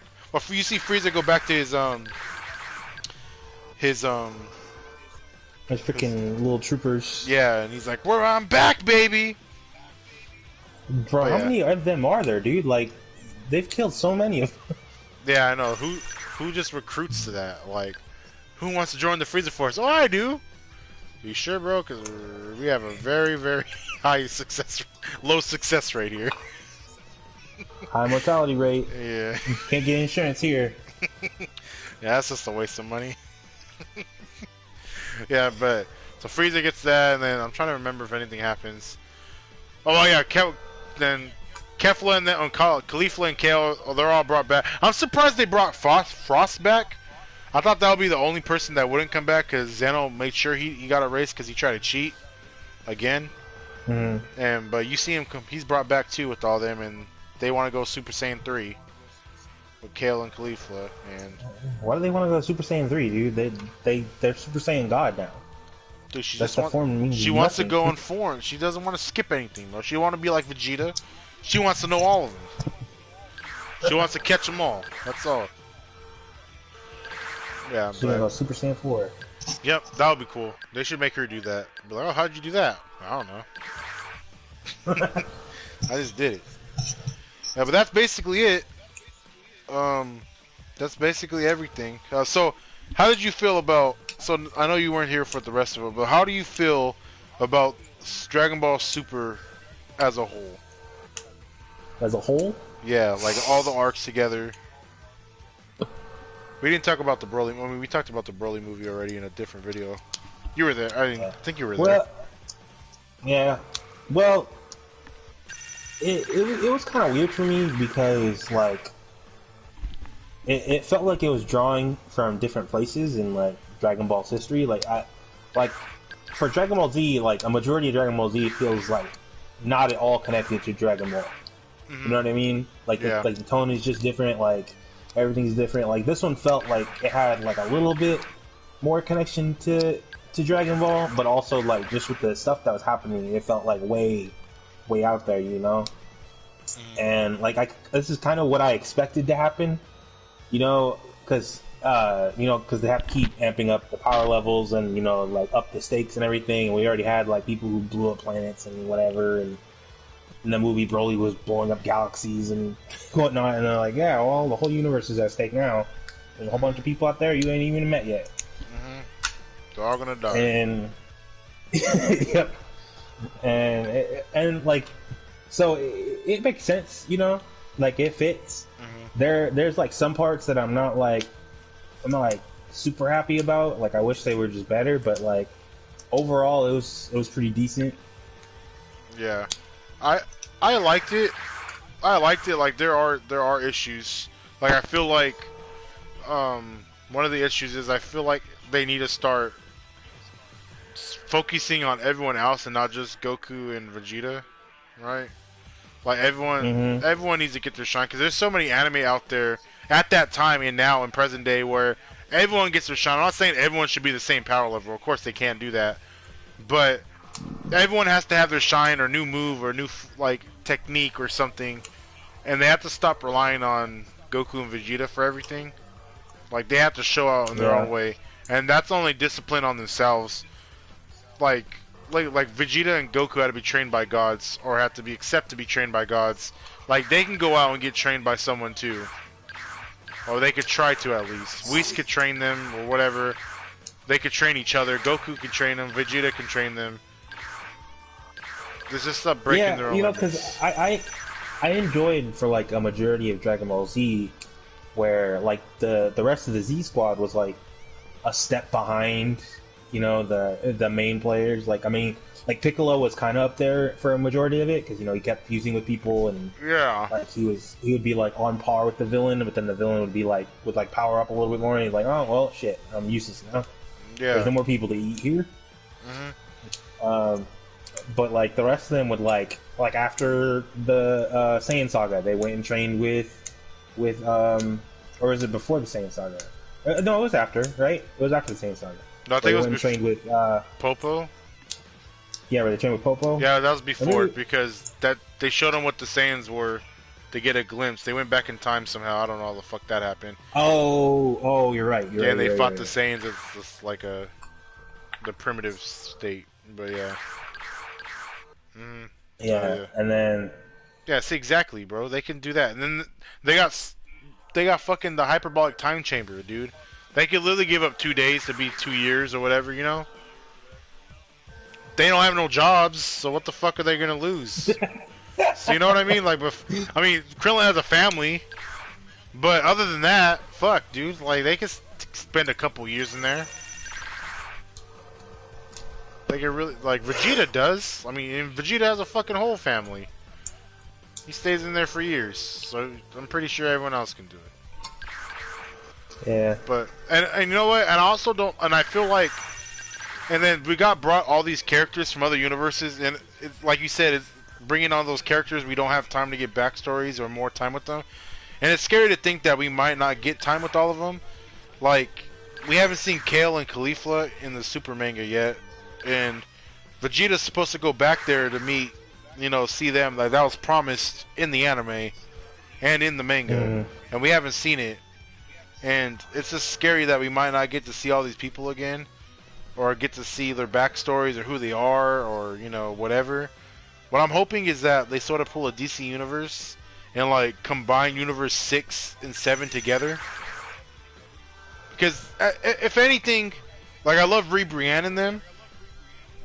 And some of the Pride Troopers, but if we can keep Universe 6 out of anybody, I'll just keep them, because that's Kale, Caulifla, Kaba, and Hit, the people we actually learned about more than anyone else. So that'll be perfect. But to go, it was alright. Like there's obviously the last 2 seasons were had the most episodes. I think. The Tournament Power had 60-something. The previous one had 40-something. And after that, it was like 17 or 14 episodes. And compared to Dragon Ball Z Saga, like, each arc had at least, like, hella episodes on it. Like, literally. A good chunk. And that was enough to show training montages, character progression, and all that. Drama. Where Super had to, like, a little bit when the Goku's like, can we do this again? Or does Zeno say, and Goku's like, yeah, sure, and Beerus like, motherfucker. But even if they did, I don't know what they can do to Jiren to make him any more better, you know? They sort of just made him like that for the fact that, so I don't know, like, is he gonna be cheery now and happy and I don't know, wear actual clothes and not just fucking leotard? That's the things I don't know about. Everyone else has time to change. Like Topo can become a better god of destruction and fuck people up that way. But I don't know what they can. I don't know what they can do to Jiren to make him better. I don't. Other than just kill him. Yeah. That's what I'm saying. If they were to keep any universe, keep Universe 6. Fuse them together. Do something. Yeah, but that's about it. That's the thing. We did all the sagas. We talked about all of them. Yeah, I think that's about it. I think we can wrap up the video. But, all right, cool. Yeah, but like I said, we're gonna cut these. So for everyone who's watching, who watched through all these, and for anyone who hasn't, just a heads up. If anyone who hasn't seen it, we're gonna cut these videos up, arc by arc, and we're gonna post them starting next week, sprinkled throughout the week. So you'll have shorter. I mean, there'll probably still be an hour, but there won't be a 4-hour chunk, or I don't know how many hours we've been live for this one, but the last one was 4 hours. So there won't be like 8 hours to watch. You can watch each one of an hour each or come back to it. so it'll be more convenient for you guys. But appreciate everyone who watched. There were some comments in the last one. Thank you for commenting and everything, and I appreciate it. And we'll do this again soon. I don't know what we're going to do it on, but we'll come back and do more reviews like this later on. Hopefully this social distancing will be over and we can do this together in the same room and not For real? across the country. And you won't be staring at a fucking select character screen this whole time. But thank you for watching, and we'll be back with more later on, and keep being safe, everyone, and we'll catch you guys later. See ya.